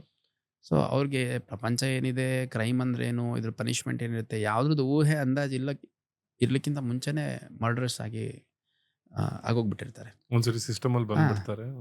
ಇತ್ತೀಚೆಗೆ ಮೊನ್ನೆ ನಮ್ಮ ವಿದ್ಯಾಗಿರಿ ಅಂತ ಒಂದು ಪೊಲೀಸ್ ಸ್ಟೇಷನ್ ಇದೆ, ಅಲ್ಲಿ ಕಳ್ಳರು, ಆಂಧ್ರ ಪ್ರದೇಶ್ ಗ್ಯಾಂಗ್ ಅದು, ಬರೋಬ್ಬರಿ ಒಂದು ದೊಡ್ಡ ಸೈಜ್ಗಳು ತೊಗೊಂಡು ಬಾಗಿಲಿಗೆ ಹೊಡಿತಾ ಇದ್ದಾರೆ. ಚಡ್ಡಿ ಗ್ಯಾಂಗ್ ಅಂತ ತುಂಬಾ ಫೇಮಸ್ ಆಗಿದೆ. ಹೌದು, ವಿಡಿಯೋಸ್ ಬಂದಿತ್ತು. ಇಷ್ಟು ದಪ್ಪ ಕಲ್ಲು ತೊಗೊಂಡು ಬಾಗಿಲು ಹೊಡೆದು ಹೊರಗೆ ಎಳ್ಕೊಂಬಂದು ವಯಸ್ಸಾಗಿರೋ ವೃದ್ಧ ದಂಪತಿಗಳಿಗೆ ಹೊಡೆದು ಅಸಾಲ್ಟ್ ಮಾಡ್ತಾರೆ. ಸೊ ಈ ಥರದ್ದೆಲ್ಲ ನೋಡಿದಾಗ ಏನು ಇಷ್ಟು ವರ್ಸ್ಟ್ ಇದೆಯಾ ನಮ್ಮ ಸೊಸೈಟಿ ಅಂತಂದು ಸ್ವಲ್ಪ ಆತಂಕ ಆಗುತ್ತೆ. ಬಟ್ ಅದಕ್ಕೆ ಪರಿಹಾರ ಕೊಡಬೇಕಾಗಿರೋ ನಾವೇ ಅಲ್ವಾ, ನಮಗೆ ಮೇಜರ್ ರೆಸ್ಪಾನ್ಸಿಬಿಲಿಟಿ ಇದೆ ಅಂತ ಹೇಳ್ಬಿಟ್ಟು ನಾವೇನು ಕ್ರಮ ತಗೋಬೇಕು ಅನ್ನೋದ್ರ ಬಗ್ಗೆ. So probably as officers when we grow up in the service, ಯಾವುದೇ ಒಂದು ಸಮಸ್ಯೆಯಾಗಿ ನೋಡೋದಕ್ಕಿಂತ ಹೆಚ್ಚಾಗಿ ಈ ಸಮಸ್ಯೆಗೆ ಪರಿಹಾರ ಏನು ಅಂತ ನಮ್ಮ ಆಲೋಚನೆ ಬರ್ಲಿಕ್ಕೆ ಸ್ಟಾರ್ಟ್ ಆಗುತ್ತೆ. ಟ್ರಾಫಿಕ್ ಜಾಮ್ ಆಗಿದೆ ಅನ್ನೋದು ನಮಗೆ ಕಾಣಲ್ಲ, ಟ್ರಾಫಿಕ್ ಜಾಮ್ ಕ್ಲಿಯರ್ ಮಾಡೋದು ಹೆಂಗೆ ಅನ್ಸುತ್ತೆ. ಜನ ಸೇರಿದ್ದಾರೆ ಅನ್ನುವಂಥದ್ದು ನಮಗೆ ಕಾಣಲ್ಲ, ಅದಕ್ಕಿಂತ ಹೆಚ್ಚಾಗಿ ಇವ್ರನ್ನ ಹೆಂಗೆ ಡಿಸ್ಪರ್ಸ್ ಮಾಡಿಸುವಂಥದ್ದು. ಒಂದು ಸ್ಟೆಪ್ ಪಬ್ಲಿಕ್ಗಿಂತ ಅಡ್ವಾನ್ಸ್ ಆಗಿ ಥಿಂಕ್ ಮಾಡಬೇಕಾಗುತ್ತೆ ಅನ್ಸುತ್ತೆ. ಸರ್, ಈ ಥರ ನೀವು ಸರ್ವ್ ಮಾಡುವಾಗ ಕೆಲವೊಂದ್ಸರಿ ಇನ್ಸಿಡೆಂಟ್ಸ್ಗಳಾಗುತ್ತೆ. ಪೊಲೀಸರ ಮೇಲೇ ಕಲ್ಲು ತೂರಾಟ ಇರ್ಬೋದು, ಪೊಲೀಸರ ಮೇಲೇ ಗಾಡಿಗಳನ್ನ ಸುಟ್ಟಾಕೋದಿರ್ಬೋದು. ಆ್ಯಂಡ್ ಹುಬ್ಳಿಯಲ್ಲೂ ಒಂದು ಸಲ ಆಗಿತ್ತು. ಈ ಥರ ಆದಾಗ ಪೊಲೀಸರಿಗೆ ಏನು ಅನ್ಸುತ್ತೆ sir? We always scene the story from one side of it. ಈಗ ಪೊಲೀಸ್ ಸೈಡಿಂದ ಏನು ಅನ್ಸುತ್ತೆ, ನಾವು ಇವ್ರಿಗೋಸ್ಕರನೇ ಮಾಡ್ತಾ ಇದೀವಿ, ಬಟ್ ಇವ್ರು ನಮ್ಮನ್ನೇ ಟಾರ್ಗೆಟ್ ಮಾಡ್ತಾ ಇದ್ದಾರಲ್ಲ ಅಂತ? ಸರ್, ಈಗ ನೋಡಿ, ನಾನು ನಿಮಗೆ ಪ್ರಾರಂಭದಲ್ಲೇ ಹೇಳಿದೆ, civilians in uniform are policemen. Right.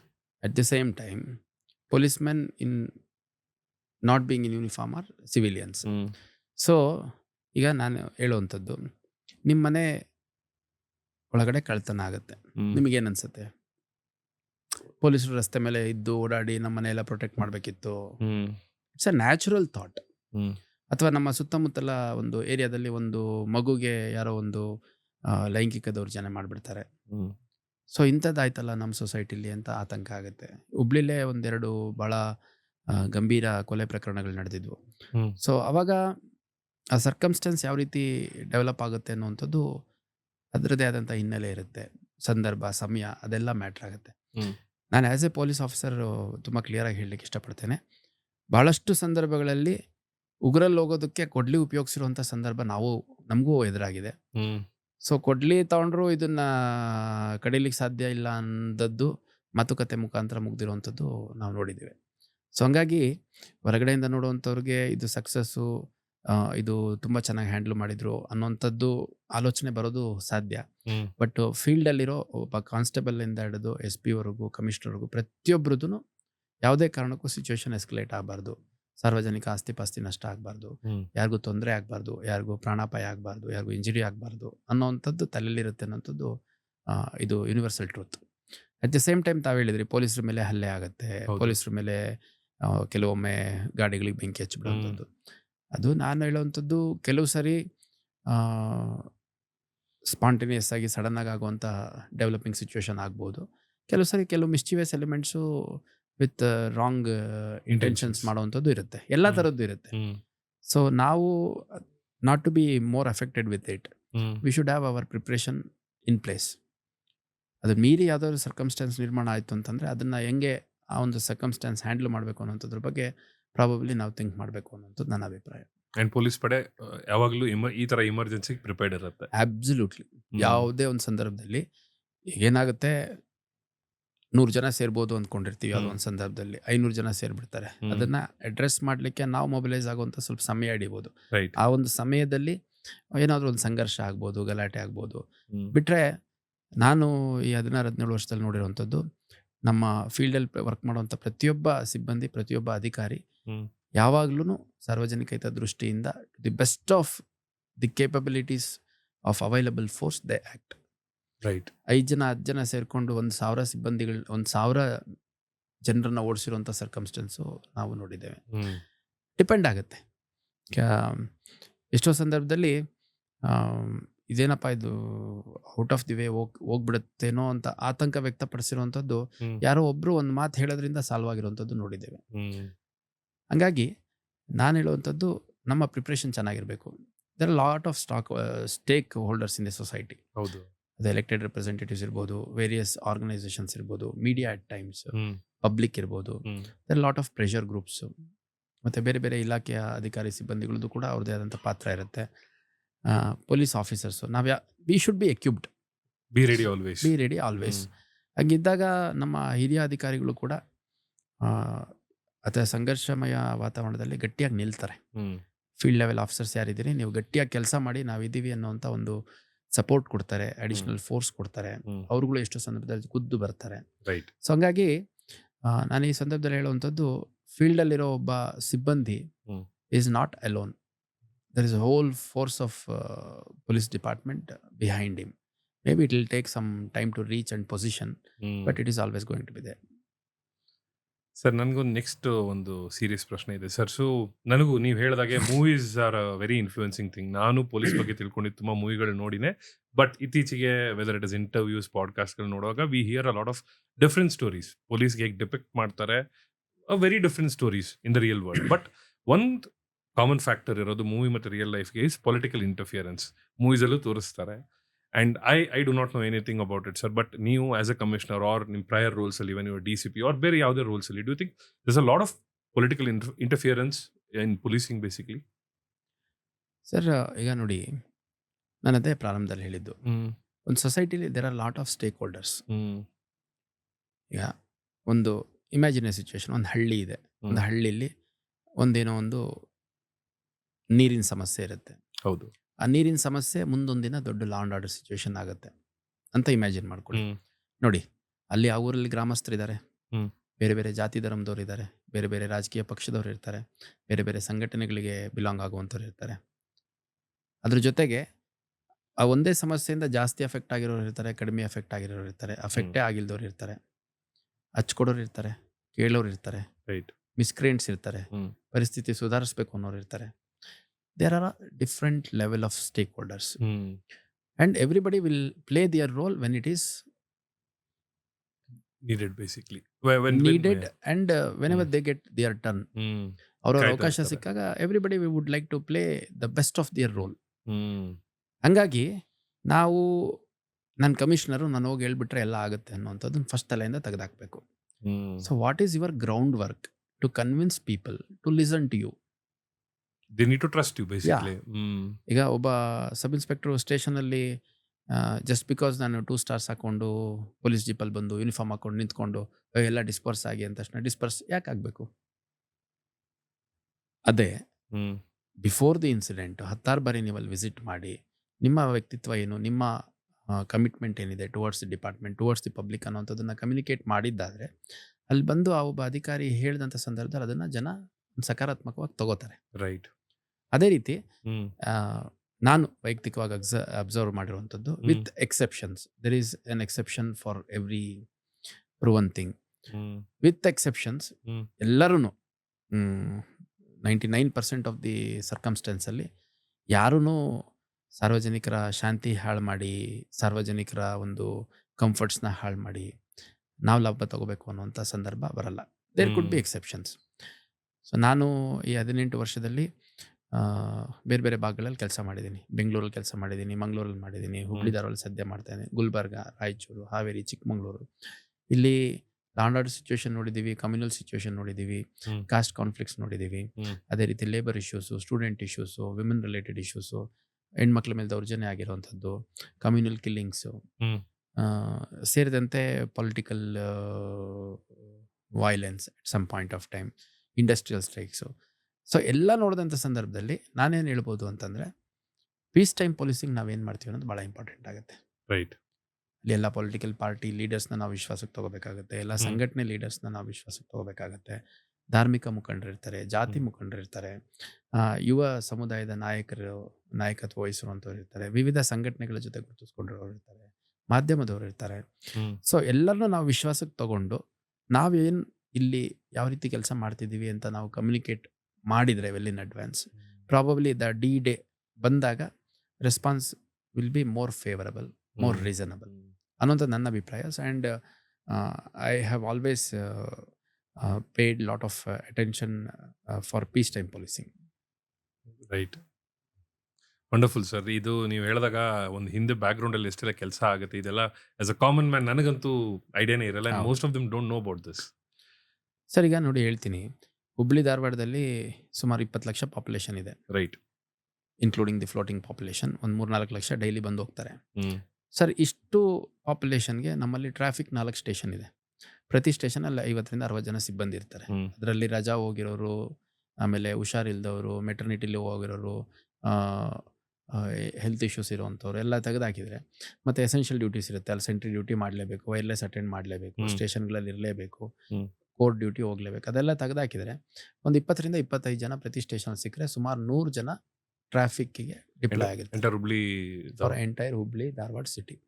So 100 ಜನ ಟ್ರಾಫಿಕ್ನ ಎಷ್ಟರ ಮಟ್ಟಿಗೆ ರೆಗ್ಯುಲೇಷನ್ ಮಾಡ್ಬೋದು ಅನ್ನೋಂಥದ್ದು ಜನ ಅರ್ಥ ಮಾಡಿಕೊಂಡ್ರೆ, ಓ ಇಷ್ಟೆಲ್ಲ ಮಾಡ್ತಾ ಇದ್ದಾರಲ್ಲ ಅಂತ ಅಪ್ರಿಷಿಯೇಟ್ ಮಾಡೋಂಗಾಗುತ್ತೆ. ಏನು ಪೊಲೀಸರು ಇದ್ದಾರೆ, ಇಲ್ಲಿ ಜಾಮ್ ಆಗಿದೆ, ಏನು ಮಾಡ್ತಿದ್ದಾರೆ ಅನ್ನೋವಂಥ ಒಂದು ಆಲೋಚನೆ ಬಂದಾಗ ಪೊಲೀಸರು ಏನು ಮಾಡ್ತಿಲ್ಲ ಅನಿಸುತ್ತೆ. ನನ್ನ ವೈಯಕ್ತಿಕ ಅನುಭವ ಮತ್ತು ಭಾಳಷ್ಟು ಜನಗಳ ಹತ್ರ ನಾನು ಕೇಳಿರುವಂಥದ್ದು, ಯಾರು ಪೊಲೀಸ್ ಇಲಾಖೆಯ ಅಧಿಕಾರಿ ಸಿಬ್ಬಂದಿಗಳು, ಪೊಲೀಸ್ ಠಾಣೆ ಮತ್ತು ವಿವಿಧ ಸಂದರ್ಭಗಳಲ್ಲಿ ಪೊಲೀಸರ ಜೊತೆ ಒಡನಾಟ ಮತ್ತು ಇಂಟರ್ಫೇಸ್ ಆಗಿರುತ್ತೆ, ಅವ್ರಿಗೆ ಡೆಫಿನೆಟ್ಲಿ ಪೊಲೀಸರ ಬಗ್ಗೆ ಭಾಳ ಒಳ್ಳೆಯ ಅಭಿಪ್ರಾಯ ಇದೆ. ಪೊಲೀಸರ ಜೊತೆ ಎಂದೂ ಇಂಟ್ರ್ಯಾಕ್ಷನ್ನೇ ಇಲ್ಲ. ಅವ್ರುಗಳು ಸುಮ್ಮನೆ ಸಿನಿಮಾನೋ ಅಥವಾ ಯಾವುದೋ ಒಂದು ಸೋಷಿಯಲ್ ಮೀಡಿಯಾನೋ ನೋಡ್ಕೊಂಡು prejudiced opinion and judgements pass ಮಾಡುವಂಥದ್ದು ನಾವು ಭಾಳಷ್ಟು ನೋಡಿದ್ದೀವಿ.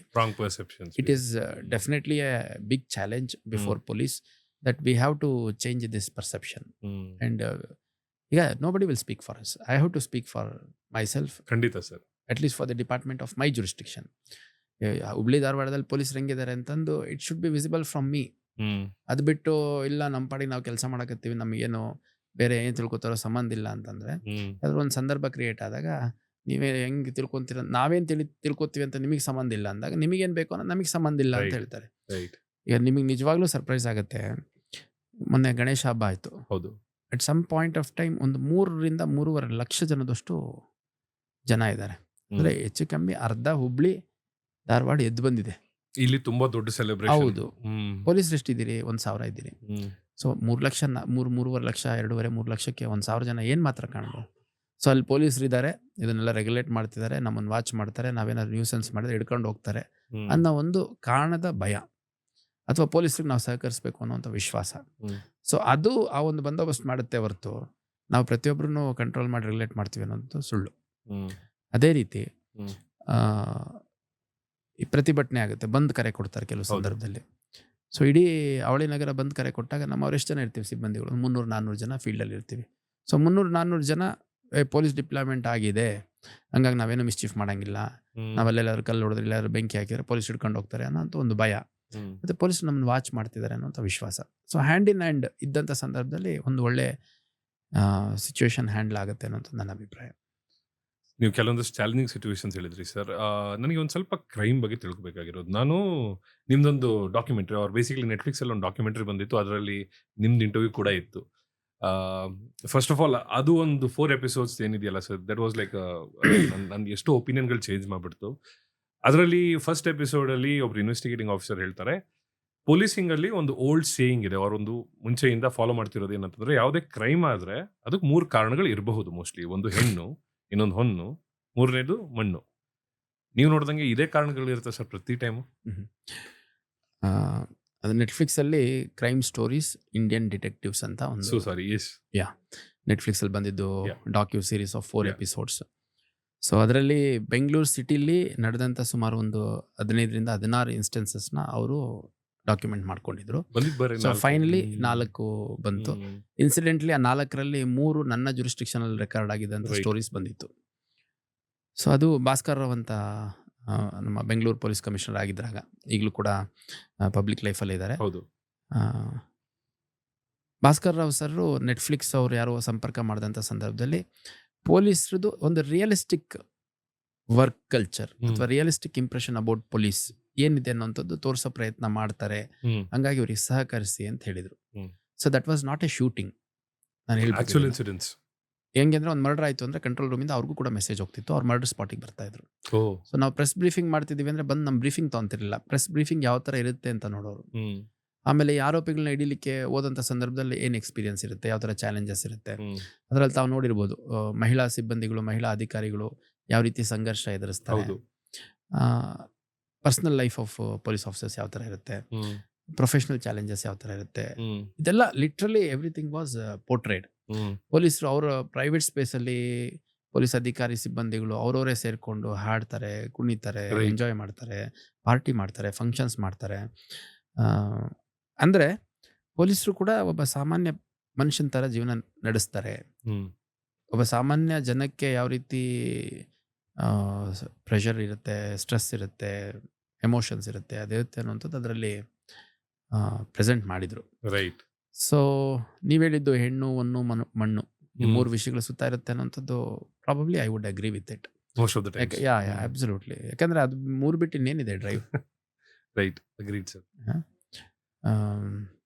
ನಮ್ಮ DCP ಇದ್ದಾರೆ ರವೀಶ್ ಅಂತ, ಇಲ್ಲಿ ಅವರು ಈ DVG ಅವ್ರದ್ದು ಮಂಕುತಿಮ್ಮನ ಕಗ್ಗ ಏನಿದೆ ಅದನ್ನು ಭಾಳ ಹೇಳ್ತಾರೆ. ಅದರಲ್ಲಿ ಒಂದು ತುಂಬ ರಿಪೀಟೆಡ್ ಆಗಿ ಹೇಳ್ತಾ ಇರ್ತಾರೆ, ಏನೋ ಅನ್ನದಾತುರಕ್ಕಿಂತ ಚಿನ್ನದಾತುರ ತೀಕ್ಷ್ಣ, ಚಿನ್ನದಾತುರಕ್ಕಿಂತ ಹೆಣ್ಣು ಗಂಡೊಲವು, ಮನ್ನಣೆಯ ದಾಹ ಎಲ್ಲದಕ್ಕೂ ತೀಕ್ಷ್ಣ ತಮ, ಆತ್ಮವನ್ನೇ ಸುಡುವುದು ಮಂಕುತಿಮ್ಮ ಅಂತ. ಅಂದರೆ ಹೊನ್ನು, ಮಣ್ಣು, ಹೆಣ್ಣು ಇದನ್ನು ಮೀರಿದ್ದು ಕೆಲವು ಸಂದರ್ಭದಲ್ಲಿ ಈ ಮನ್ನಣೆಗೋಸ್ಕರ ಕೂಡ ಮಾಡೋವಂಥವ್ರು ಇರ್ತಾರೆ. ಅಂದರೆ ಒಬ್ಬ ಯೂಸ್ಲೆಸ್ ಫೆಲೋ ಇರ್ತಾನೆ, ಅವನಿಗೆ ಯಾವುದು ಪಡ್ಕೊಳೋ ಶಕ್ತಿನೂ ಇಲ್ಲ, ಯೋಗ್ಯತೆಯೂ ಇಲ್ಲ, ಶ್ರಮ ಪಡೋ ಮನಸ್ಸು ಇಲ್ಲ. ಒಂದು ಆ್ಯಂಟಿ ಸೋಷಿಯಲ್ ಆ್ಯಕ್ಟಿವಿಟಿಯಿಂದ ನಾನು ಹೈಲೈಟ್ ಆಗ್ಬೋದು ಅಂತ ಹೈಲೈಟ್ ಆಗುವಂಥ ಕಾರಣಕ್ಕೆ ಮಾಡಿರೋವಂಥವು ಸಾಕಷ್ಟು ನೋಡಿದ್ದೀವಿ ನಾವು. ಈ ನಮ್ಮಲ್ಲಿ ಈ ರೌಡಿ ಶೀಟರ್ಗಳು ಹೆಸರುಗಳು ಬರ್ತವೆ, ಆ ಹೆಸರುಗಳು ಕೇಳಿದರೆ ಇರಿಟೇಟ್ ಆಗಬೇಕು. ಭಾಳ ಒಂಥರ ವಿಚಿತ್ರವಾಗಿರ್ತವೆ ಅವ್ರ ಹೆಸರುಗಳು. ಇಲ್ಲಿ ನಮ್ಮಲ್ಲೇ ಮೊನ್ನೆ ಯಾವುದು ಸೈಂಟಿಸ್ಟ್ ಅಂತ, ಅವನೇನು ಸೈಂಟಿಸ್ಟ್ ಅಂದರೆ ಯಾವ್ದಾದ್ರು ಈ ಮರ್ಡರ್ ಗಿಡ್ರ್ ಮಾಡ್ಬೇಕಾದ್ರೆ ಸ್ವಲ್ಪ ಪ್ಲ್ಯಾನ್ ಮಾಡ್ತಾನೆ, ಹಂಗಾಗಿ ಅವ್ನು ಸೈಂಟಿಸ್ಟು. ಸೊ ಮನೆ ಮಠ ಇಲ್ದಂಗೆ ಅಲ್ಲಿ ಇಲ್ಲಿ ಸುತ್ತಾ ಇರ್ತಾನೆ, ಅವನಿಗೆ ಬ್ಯಾವರ್ಸಿ ಅಂತ ಕರೀತಾರೆ. ಆಮೇಲೆ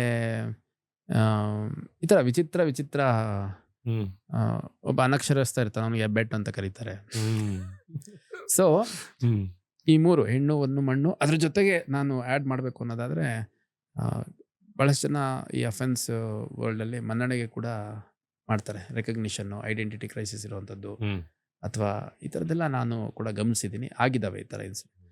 ಹವಾ ಮೇಂಟೈನ್ ಮಾಡಬೇಕು, ಒಂದು ನನ್ನ ಹಿಂದೆ 4 ಜನ ಬರಬೇಕು, ಹ್ಮ್. ಎಲ್ಲರೂ ನನ್ನ ಬಗ್ಗೆ ಚರ್ಚೆ ಮಾಡಬೇಕು, ಫುಲ್ ಟೆರರ್ ಕ್ರಿಯೇಟ್ ಮಾಡಬೇಕು. ಒಳಗಡೆ ಪುಕ್ಲ ಇರ್ಬೋದು, ಬಟ್ ಬೇಸಿಕ್ಲಿ ಹೊರಗಡೆ ಒಂದು ಪರ್ಸೆಪ್ಷನ್ ಕ್ರಿಯೇಟ್ ಮಾಡೋದು 99% ಯಾರು ಹೊರಗಡೆ ಭಾರಿ ಜೋರಾಗಿ ಬಿಲ್ಡಪ್ ಕೊಡ್ತಿರ್ತಾರೆ, ರೌಡಿ ಶೀಟರ್ಸ್ ಇರ್ಬೋದು, ಈ ಥರ ಕ್ರಿಮಿನಲ್ ಎಲಿಮೆಂಟ್ಸ್ ಇರ್ಬೋದು, ಅವ್ರನ್ನ ನಾವು ಇಂಟ್ರಾಗೇಷನಲ್ಲಿ ಅವ್ರನ್ನ ಕ್ವೆಶ್ಚನಿಂಗ್ ಮಾಡೋ ಟೈಮಲ್ಲಿ, ಎನ್ಕ್ವೈರಿ ಮಾಡೋ ಟೈಮಲ್ಲಿ we have realised how bold, how strong they R.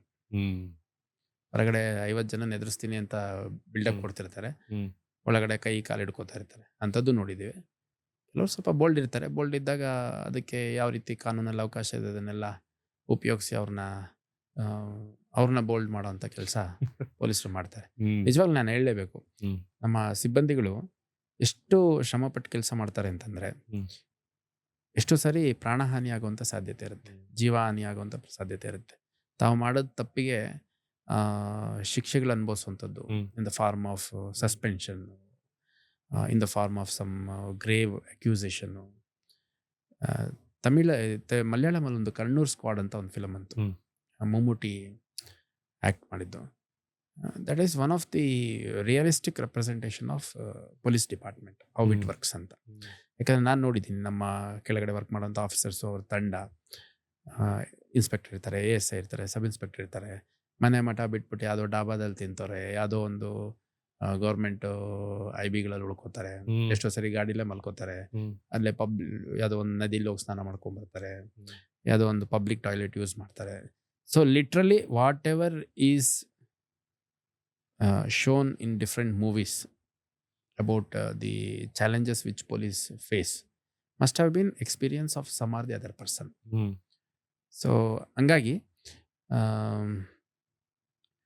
ನಾನು ಸಾರ್ವಜನಿಕ ಸಭೆ ಮಾಡೋಂಥ ಸಂದರ್ಭದಲ್ಲಿ, ನಾನಂತೂ ಕಮಿಷನರು, ಇನ್ನೋವಾ ಗಾಡೀಲಿ AC ಹಾಕ್ಕೊಂಡು ಬರ್ತೀನಿ, ಅಲ್ಲಿ ಎಲ್ಲ ರೆಡಿ ಇರುತ್ತೆ, ಬಂದ್ಬಿಟ್ಟು 4 ಮಾತು ಹೇಳಿ ಹೋಗ್ತೀನಿ. ಆ ಸಂದರ್ಭದಲ್ಲಿ ನಾನು I will not forget to say that ನಾನು ಎಲ್ಲ ಟೈಮಲ್ಲಿ ಬರೋಕ್ಕಾಗಲ್ಲ. ಇಲ್ಲಿ ಬರೋವಂಥವ್ರು ನಮ್ಮ constables, women constables, home guards, ಅವ್ರುಗಳು ಬಂದಾಗ ಕೂಡ as if they are representative of commissioner, as if they are representative of police department ಅನ್ನೋ ರೀತಿ ನೋಡಿ.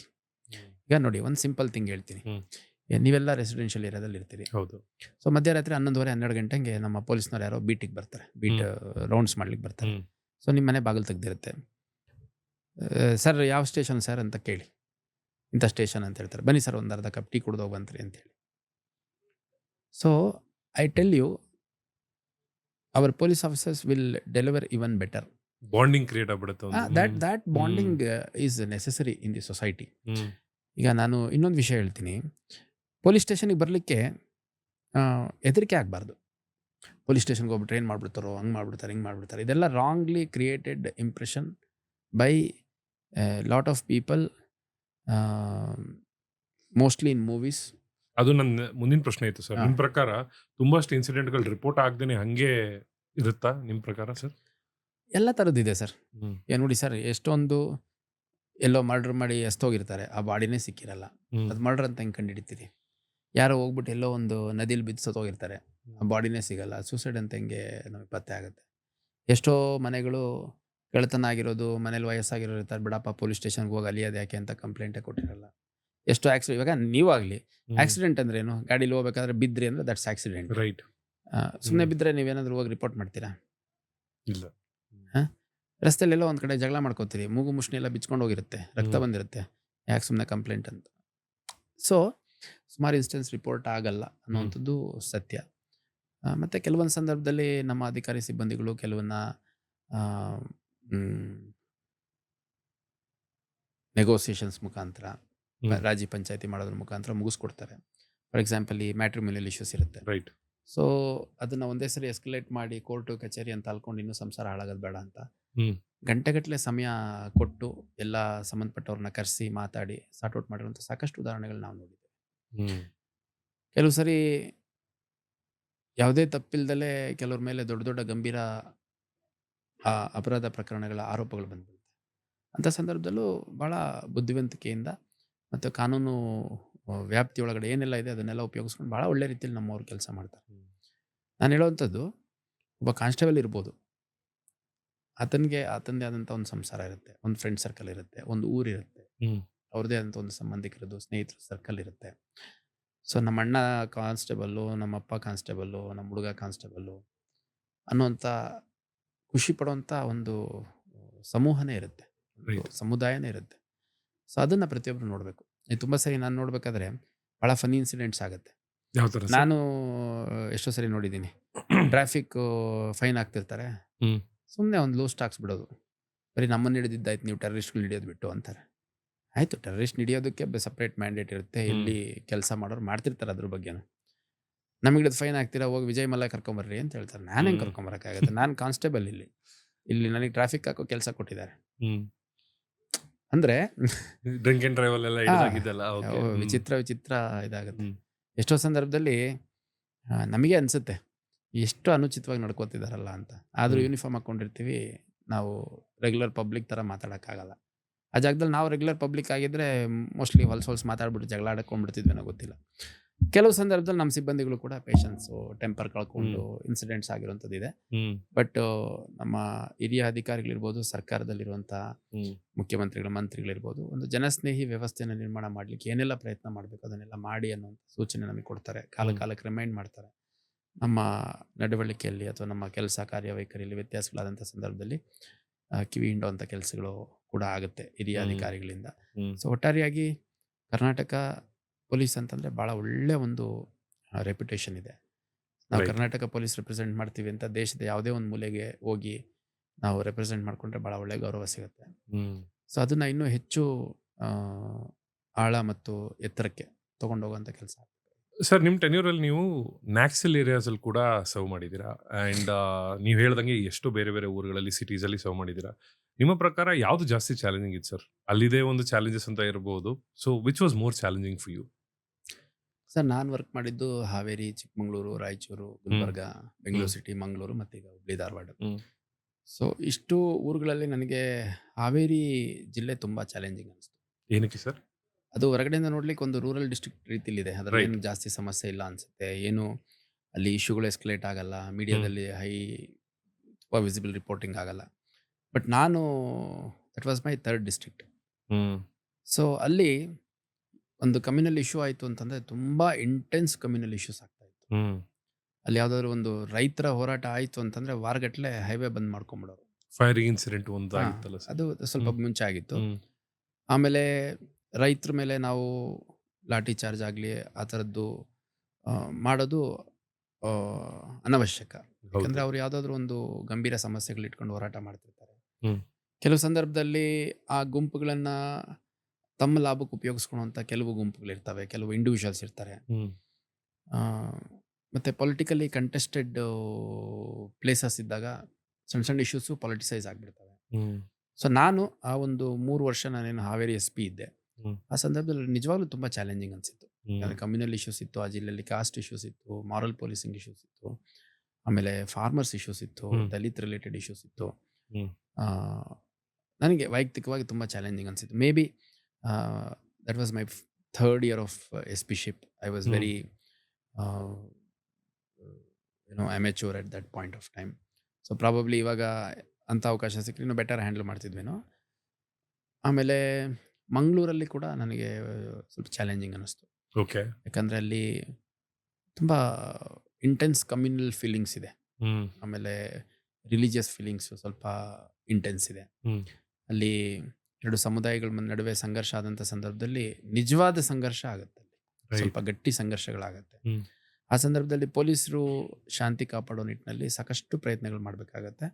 ಮತ್ತು ಕೆಲವು ಇಶ್ಯೂಸು ಸಡನ್ನಾಗಿ ಎರಪ್ಟ್ ಆಗಿಬಿಡ್ತಿದ್ವು. ಯಾವ ಥರ ಸರ್? ಅಂದರೆ ಫಾರ್ ಎಕ್ಸಾಂಪಲ್, ಮಂಗಳೂರಿಗೆ ಸೀಮಿತವಾಗಿ ಹೇಳಬೇಕು ಅಂತಂದರೆ ಯಾವುದೋ ಒಂದು ನೈತಿಕ ಪೊಲೀಸ್ಗಿರಿ ಅಂತ ಹೇಳ್ತಾರೆ, moral policing, immoral policing, whatever you call it. So ಯಾವುದೋ ಬೀಚಲ್ಲಿ ಹುಡುಗಿ ಹೋಗ್ಬೇಕಾದ್ರೆ ಬೇರೆ ಬೇರೆ ಧರ್ಮದವರು ಅಂತಂದು ಸಡನ್ನಾಗಿ ಅವ್ರಿಗೆ ಅಡ್ಡ ನಿಲ್ಲಿಸೋದು, ಪ್ರಶ್ನೆ ಮಾಡೋದು, ಬೈಯೋದು, ಕೆಲವು ಸಂದರ್ಭದಲ್ಲಿ 2 ಏಟು ಹೊಡೆದು ಬಿಡೋದು, ಈ ಥರ ಆದಾಗ ಹ್ಮ್. ಸಡನ್ನಾಗಿ ಒಂಥರ ಆ ಒಂದು ವಾತಾವರಣನೇ ಅಫೆಕ್ಟ್ ಆಗ್ಬಿಡುತ್ತಾ ಅನ್ನೋ ರೀತಿಯಲ್ಲಿ. ಈ ಬೆಂಗಳೂರಲ್ಲಿ ಚೈನ್ ಸ್ನ್ಯಾಚಿಂಗು ಭಾಳ ದೊಡ್ಡ ಅಫೆನ್ಸು. ಹ್ಮ್. ಯಾಕಂದರೆ ಲಕ್ಷಾಂತರ ಜನ ಹೆಣ್ಮಕ್ಳಲ್ಲಿ ದಿನನಿತ್ಯದ ಮೇಲೆ ರಸ್ತೆಯಲ್ಲಿ ಓಡಾಡ್ತಾರೆ, ಬಸ್ಸಲ್ಲಿ ಹೋಗ್ತಾರೆ, ಕಾರಲ್ಲಿ ಹೋಗ್ತಾರೆ, ಬೆಳಗ್ಗೆ ಎದ್ದು ರಂಗೋಲಿ ಹಾಕ್ತಾರೆ, ಹಾಲು ತರ್ಲಿಕ್ಕೆ ಬರ್ತಾರೆ. ಹ್ಮ್. ಒಬ್ರು ಚೈನ್ ಸ್ನ್ಯಾಚಿಂಗ್ ಆಯಿತು ಅಂತಂದರೆ the whole psyche of that community of women is going to be badly affected. ಭಯ ಒಂಥರ ಪಡ್ಕೊಂಡ್ ಆತಂಕ ಬಿಡ್ತಾರೆ. ಉಂಟಾಗುತ್ತೆ. ಹ್ಮ್, ಹ್ಮ್, ಹ್ಮ್. ಆಮೇಲೆ ಬೆಂಗಳೂರಲ್ಲಿ ಆ್ಯಂಟಿ ಸೋಷಿಯಲ್ ಎಲಿಮೆಂಟ್ಸು, ಈ ಪುಡಿ ರೌಡಿಗಳು, ಮಚ್ಚು ಲಾಂಗ್ಗಳು ಆ ಥರ ಇಟ್ಕೊಂಡ್ಬಿಟ್ಟು ಏಕ ರಸ್ತೆಯಲ್ಲಿರೋ 10 ಕಾರ್ಗಳಿಗೆ ಗಾಜು ಹೊಡ್ಕೊಂಡು ಹೋಗ್ಬಿಡೋದು. ಹ್ಮ್. ಸೊ ಅವಾಗ ಏನಾಗುತ್ತೆ, ಸಡನ್ನಾಗಿ ಒಂಥರ ಭಯದ ವಾತಾವರಣ ನಿರ್ಮಾಣ ಆಗುತ್ತೆ. ಸೊ ಹಂಗೆ ಪ್ರತಿಯೊಂದು ಸ್ಥಳದ್ದು ತಂದೆ ಆದಂಥ ಒಂದು ಸೂಕ್ಷ್ಮತೆ ಇರ್ತಾ ಇತ್ತು. ನೀವು ಹೇಳಿದಂಗೆ ಚಿಕ್ಕಮಂಗ್ಳೂರಲ್ಲಿ ನಕ್ಸಲ್ ಇಶ್ಯೂಸ್ ಅಂತ ಹೇಳಿದ್ರಿ. ಆವಾಗ ನಾನಿದ್ದಿದ್ದು ಸುಮಾರು ಒಂದು 2 ವರ್ಷಗಳ ಕಾಲ ಇದ್ದೆ. 2 ವರ್ಷಗಳ ಕಾಲ ಇದ್ದಂಥ ಸಂದರ್ಭದಲ್ಲಿ ಚಿಕ್ಕ ಚಿಕ್ಕ ಇನ್ಸಿಡೆಂಟ್ಸ್ ಆಯಿತು. ಅಂದರೆ ಪೋಸ್ಟರ್ ಹಾಕಿದ್ರು, ಯಾವುದೋ ಒಂದು ಪ್ಯಾಂಪ್ಲೆಟ್ ಹಾಕಿದ್ರು ಅನ್ನೋಂಥದ್ದು. ಹ್ಮ್.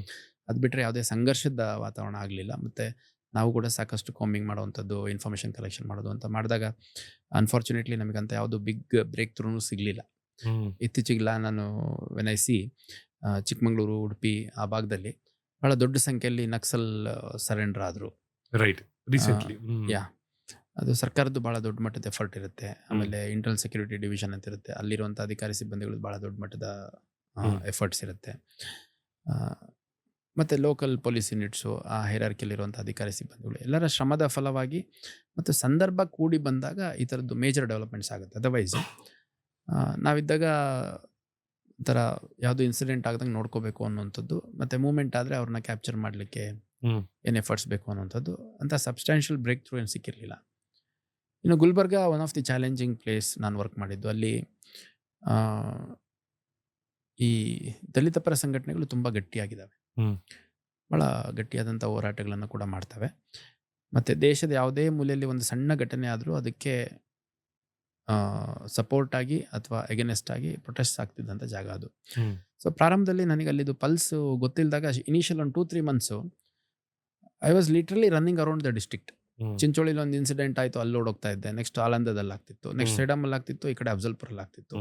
ಸೊ ಲಿಟ್ರಲಿ ಲೈಕ್ ಯಾವಾಗ ಬೆಳಗಿನ ಜಾವ ಒಂದು 5-6 ಗಂಟೆಗೆ ಒಂದು ಇನ್ಫಾರ್ಮೇಷನ್ ಬಂತು ಅಂದರೆ ಅಲ್ಲಿಗೆ ಹೋಗೋದಿಲ್ಲ, ಇದೇ ಆಗ್ತಿತ್ತು. ರೈಟ್. ಆಮೇಲೆ ನಾನು ಒಂದು 2-3 ತಿಂಗಳಾದಮೇಲೆ ಏನಕ್ಕೆ ಇದಕ್ಕೆ ಪರಿಹಾರ ಯಾವ ರೀತಿ ಅಂತಂದು ಆ ದಲಿತ ಪರ ಸಂಘಟನೆಗಳು ಯಾರಿದ್ದಾರೆ ಅವ್ರನ್ನೆಲ್ಲ ಕರೆಸಿ ಸಭೆಗಳನ್ನು ಮಾಡಿ ನಮ್ಮ ಕಮಿಟ್ಮೆಂಟ್ ಏನಿದೆ ಅನ್ನುವಂಥದ್ದು, ಅಂದರೆ ದಲಿತ ಪರ ಸಂಘಟನೆಗಳು ಯಾವ ವಿಷಯಗಳಿಗೆ ಹೋರಾಟ ಮಾಡ್ತಾ ಇದ್ದಾರ ಅವರ ಹಕ್ಕುಗಳನ್ನು ರಕ್ಷಣೆ ಮಾಡುವಂಥದ್ದು ನಮ್ಮದು ಕೂಡ ಆದ್ಯತೆ ಅಂತ ಕಮ್ಯುನಿಕೇಟ್ ಆದಮೇಲೆ ಎಲ್ಲಿ ನಾನು 100-150 ಕಿಲೋಮೀಟರ್ ಹೋಗ್ಬೇಕಿತ್ತು ಗಾಡೀಲಿ, ಅದು ಒಂದು over phone call sort out ಆಗ್ತಾ ಇತ್ತು. So bonding is very important. That is why police officers ಹೆಚ್ಚೆಚ್ಚು ಮಾತಾಡಬೇಕು. ಅನುಚಿತವಾಗಿ ಮಾತಾಡೋದಂತಲ್ಲ, ಇರಿಲೆವೆಂಟ್ ಆಗಲ್ಲ. ಸಮಯ ಸಂದರ್ಭಕ್ಕೆ ಅಗತ್ಯ ಎಷ್ಟು ಅನಿಸುತ್ತೆ, ಏನು ಅಗತ್ಯ ಅನಿಸುತ್ತೆ ಆ ಪ್ರಕಾರ ಮಾಡೋದ್ರಿಂದ ಭಾಳ ದೊಡ್ಡ ದೊಡ್ಡ ಸಮಸ್ಯೆಗಳು ಸಾರ್ಟ್ ಔಟ್ ಆಗುತ್ತೆ ಅನ್ನೋಂಥ ನನ್ನ ಅಭಿಪ್ರಾಯ. ಸೊ ಹಂಗಾಗಿ ಪ್ರತಿಯೊಂದು ಜಾಗದ್ದು ಅದರದೇ ಆದಂಥ ಸಮಸ್ಯೆ ಇರುತ್ತೆ. ಮಂಗಳೂರಲ್ಲಿ ಕಮ್ಯುನಲ್ ಇಶ್ಯೂಸು ಸೆನ್ಸಿಟಿವ್ ಆದರೆ ಹುಬ್ಳಿ ಧಾರವಾಡದಲ್ಲಿ ಅದರದೇ ಆದಂಥ ಇಶ್ಯೂಸ್ ಇದ್ದಾವೆ. ಯಾವ ಥರ ಇಶ್ಯೂಸ್ ಸರ್? ಹುಬ್ಳಿ ಧಾರವಾಡದಲ್ಲಿ ನಾನು ಬಂದಂಥ ಹೊಸರಲ್ಲಿ ನಾನು ಸಾಕಷ್ಟು ಎಲ್ಲ ಧಾರ್ಮಿಕ ಮುಖಂಡರು, ರಾಜಕೀಯ ಮುಖಂಡರು, ಆಮೇಲೆ ಎಜುಕೇಷನ್ ಇನ್ಸ್ಟಿಟ್ಯೂಷನ್ಸು, ಇಂಡಸ್ಟ್ರಿಯಲಿಸ್ಟು, ಅದೇ ರೀತಿ ದೇವಸ್ಥಾನ, ಮಸೀದಿ, ದರ್ಗಾ, ಚರ್ಚ್ಗಳು, ಆಮೇಲೆ ಜ್ಯುವೆಲರಿ ಅಸೋಸಿಯೇಷನ್ನು, ಬಟ್ಟೆ ಅಂಗಡಿ ಅಸೋಸಿಯೇಷನ್ನು, ಬೀದಿ ಬದಿ. So I tried meeting every one. So finally ನಾನು ರಿಯಲೈಸ್ ಮಾಡಿದ್ದು ಇಲ್ಲಿ ಮಾದಕ ವಸ್ತುಗಳ ಸಮಸ್ಯೆ ಸ್ವಲ್ಪ ಹೆಚ್ಚಿದೆ, ಇದ್ರ ಬಗ್ಗೆ ಫೋಕಸ್ ಬೇಕು ಅಂತಂದು ಸಾರ್ವಜನಿಕರ ನಿರೀಕ್ಷೆ ಇತ್ತು. ಎರಡನೇದು ಈ ಮೀಟರ್ ಬಡ್ಡಿ ರಿಲೇಟೆಡ್ ಸ್ವಲ್ಪ ಸಮಸ್ಯೆಗಳಿದೆ ಅನ್ನುವಂಥದ್ದು. ಮೈಕ್ರೋ ಫೈನಾನ್ಸ್ ಇರ್ಬೋದು, ಅಥವಾ ಇಂಡಿವಿಜುವಲ್ ರಿಜಿಸ್ಟರ್ಡ್, ಅನ್ರಿಜಿಸ್ಟರ್ಡ್, ಲೈಸೆನ್ಸ್ಡ್, ಅನ್ಲೈಸೆನ್ಸ್ಡ್ ಮನಿ ಲೆಂಡರ್ಸ್ ಏನಿದ್ದಾರೆ ಅವ್ರುಗಳಿಂದ. ಆಮೇಲೆ ಅದೇ ರೀತಿ ಸ್ವಲ್ಪ ಈ ಚಾಕು ಚೂರಿಗಳು ಇಟ್ಕೊಂಡು ಓಡಾಡೋವಂಥವ್ರು, ಸಡನ್ನಾಗಿ ಸ್ಟ್ಯಾಬಿಂಗ್ ಮಾಡಿಬಿಡುವಂಥದ್ದು, ರೌಡಿಸಮ್ ಅಂತ ಕರೆಸ್ಕೊಂಡ್ಲಿಕ್ಕೆ ಹತ್ರ ಹಿಂದೆ ಮುಂದೆ ಇರುವಂಥ ಕೆಲವು ಘಟನೆಗಳು. ಸೊ ಅವನ್ನ ಗಟ್ಟಿಯಾಗಿ ಹ್ಯಾಂಡಲ್ ಮಾಡಬೇಕು ಅನ್ನೋ ನಿರೀಕ್ಷೆ ಇತ್ತು. ಸೊ ಅದನ್ನು ನಮ್ಮ ಆದ್ಯತೆಯನ್ನಾಗಿ ತಗೊಂಡು ನಾವು ಕಾನೂನಲ್ಲಿ ಏನೆಲ್ಲ ಅವಕಾಶಗಳಿದೆ ಅದನ್ನೆಲ್ಲ ನಾವು ಪ್ರಯೋಗ ಮಾಡಿದಂಥ ಸಂದರ್ಭದಲ್ಲಿ ಸಾರ್ವಜನಿಕರ ವಿಶ್ವಾಸ ಭಾಳ ದೊಡ್ಡ ಮಟ್ಟದಲ್ಲಿ ನಮ್ಮ ಮೇಲೆ ಬಂತು. ಸೊ ನಾನು ಹೇಳುವಂಥದ್ದು ಸಾರ್ವಜನಿಕರ ನಿರೀಕ್ಷೆನ ಮತ್ತು ಅವರ ಅಪೇಕ್ಷೆ ಏನಿರುತ್ತೆ ನಮ್ಮಿಂದ, ಅದನ್ನು ಗಮನದಲ್ಲಿ ಇಟ್ಕೊಂಡು ನಾವು ಕೆಲಸ ಮಾಡಿದಂಥ ಸಂದರ್ಭದಲ್ಲಿ ಭಾಳ ಗಟ್ಟಿಯಾಗಿ ನಮ್ಮ ಜೊತೆ ಸಾರ್ವಜನಿಕರು ನಿಲ್ತಾರೆ ಅನ್ನುವಂಥದ್ದು ನಾನು ವೈಯಕ್ತಿಕವಾಗಿ ಎಕ್ಸ್ಪೀರಿಯನ್ಸ್ ಮಾಡಿದ್ದೀನಿ. ಇದನ್ನು ಗುಲ್ಬರ್ಗದಲ್ಲಿ ಪೊಲೀಸ್ ಆ್ಯಕ್ಷನ್, ಪೊಲೀಸ್ ರೆಸ್ಪಾನ್ಸ್ ನೋಡಿಕೊಂಡು ಸಿಟಿ ಮಧ್ಯದಲ್ಲಿ ಮರ್ಡರ್ ಆದ್ರೂ ಪೊಲೀಸ್ ಇದ್ದಾರೆ ಬಿಡು ನೋಡ್ಕೋತಾರೆ ಅನ್ನೋಂಥ ಒಂದು ವಿಶ್ವಾಸದ ಮಾತುಗಳು ಅವ್ರ ಹತ್ರ ಬರ್ತಾ ಇತ್ತು. ಇವಾಗಲೂ ಕೂಡ ನಾವು ಸಾಕಷ್ಟು day in and out public meetings ಮಾಡ್ತಾ ಇರ್ತೀವಿ. ಆ ಎಲ್ಲ ಸಂದರ್ಭದಲ್ಲೂ ಕೂಡ ಭಾಳ ಒಂದು ಪಾಸಿಟಿವ್ ಫೀಡ್ಬ್ಯಾಕ್ ನಮಗೆ ಸಿಗ್ತಾ ಇದೆ ಅಂತ ನಾನು ಈ ಸಂದರ್ಭದಲ್ಲಿ ಹೇಳಬೇಕು. ಹುಬ್ಳಿ ಧಾರವಾಡ ಖಂಡಿತ. ಮುಖ್ಯವಾಗಿ ಆ, ಇದೊಂದು ಶಕ್ತಿ ಕೇಂದ್ರ, ಇದೊಂದು ಸಾಂಸ್ಕೃತಿಕ ರಾಜಧಾನಿ ಅಂತ ಹೇಳಿದ್ರೆ ತಪ್ಪಾಗ್ಲಿಕ್ಕಿಲ್ಲ. ಶಿಕ್ಷಣ ಕಾಶಿ, ನಿಜ. ಔದ್ಯೋಗಿಕ ಕಾಶಿ, ಆಮೇಲೆ ಕಲೆ, ಸಂಸ್ಕೃತಿ, ಆ, ಸಂಗೀತ, ಸಾಹಿತ್ಯ ಎಲ್ಲದರಲ್ಲೂ ತನ್ನದೇ ಆದಂಥ ಒಂದು ಕೊಡುಗೆಯನ್ನು ಕೊಟ್ಟಿದೆ. ಹೌದು. ನಾನು ಸಾರ್ವಜನಿಕ ಸಭೆಗಳಲ್ಲಿ ಹೇಳ್ತೀನಿ, ಹುಬ್ಳಿ ಧಾರವಾಡದವ್ರದ್ದು ಕಿಮ್ಮತ್ತೇನಿದೆ ಅಂತಂದು ನಿಮ್ಗೆ ಇಲ್ಲಿರೋರ್ಗೆ ಗೊತ್ತಿಲ್ಲ. ನೀವು Exactly. ಹೊರಗಡೆ ಹೋಗಿ, very proudly you said you are from Hubli. So ನಂದು ಹುಬ್ಳಿ ಅಂತ ಹೇಳ್ಕೊಂಡ್ರೆ ಸಾಕು, ಜನ ನಿಮ್ಮನ್ನು ನೋಡೋ ರೀತಿನೇ ಬೇರೆ, ನಿಜ. ನಿಮಗೆ ಸಿಗೋ ಮರ್ಯಾದೆ ಗೌರವನೇ ಬೇರೆ. ಅದು ಬಿಡಿ, ನಾನು ಹುಬ್ಳಿ ಧಾರವಾಡದಲ್ಲಿ ಕೆಲಸ ಮಾಡ್ತಿದ್ದೀನಿ ಅಂತಂದು ನನ್ನ ಕಿಮ್ಮತ್ತು ಡಬಲ್ ಆಗಿದೆ. ವಂಡರ್ಫುಲ್. ಮೊದಲು ಅರ್ಧ ಅಡಿ ದೂರದಲ್ಲಿ ನಿಂತ್ಕೊಂಡು ಮಾತಾಡ್ತಿದ್ದವ್ರು ಇವಾಗ 1-2 ಅಡಿ ದೂರ ನಿಂತ್ಕೊಂಡು ಮಾತಾಡ್ತಾರೆ. ಯಾಕೆ ಬೇಕು, ಹುಬ್ಳಿ ಧಾರವಾಡಲ್ಲಿ ಕಮಿಷನರ್ ಇದ್ದಾನೆ ಅವನು ಅಂತ. ಅಂದರೆ ಅಷ್ಟು ಕೊಡುಗೆಯನ್ನು ಈ ಭಾಗದ ಜನ ಆ, ಈ ಒಂದು ಆ, ಜಿಲ್ಲಾ ಕೇಂದ್ರಕ್ಕೆ, ಈ ಒಂದು ನಗರಗಳಿಗೆ ತಮ್ಮ ಹಿರಿಮೆಯನ್ನು ಎತ್ತಿಡಿಲಿಕ್ಕೆ, ತಮ್ಮ ಶ್ರೇಷ್ಠತೆಯನ್ನು ಸಾರಲಿಕ್ಕೆ ಸಾಕಷ್ಟು ಕೊಡುಗೆಯನ್ನು ಕೊಟ್ಟೋಗಿದ್ದಾರೆ. ಖಂಡಿತ. ಅದನ್ನು ಉಳಿಸ್ಕೊಂಡು ಬೆಳೆಸ್ಕೊಂಡು ಹೋಗುವಂಥ ಭಾಳ ದೊಡ್ಡ ಜವಾಬ್ದಾರಿ ಈಗ ನಮ್ಮೆಲ್ಲರ ಮೇಲಿದೆ.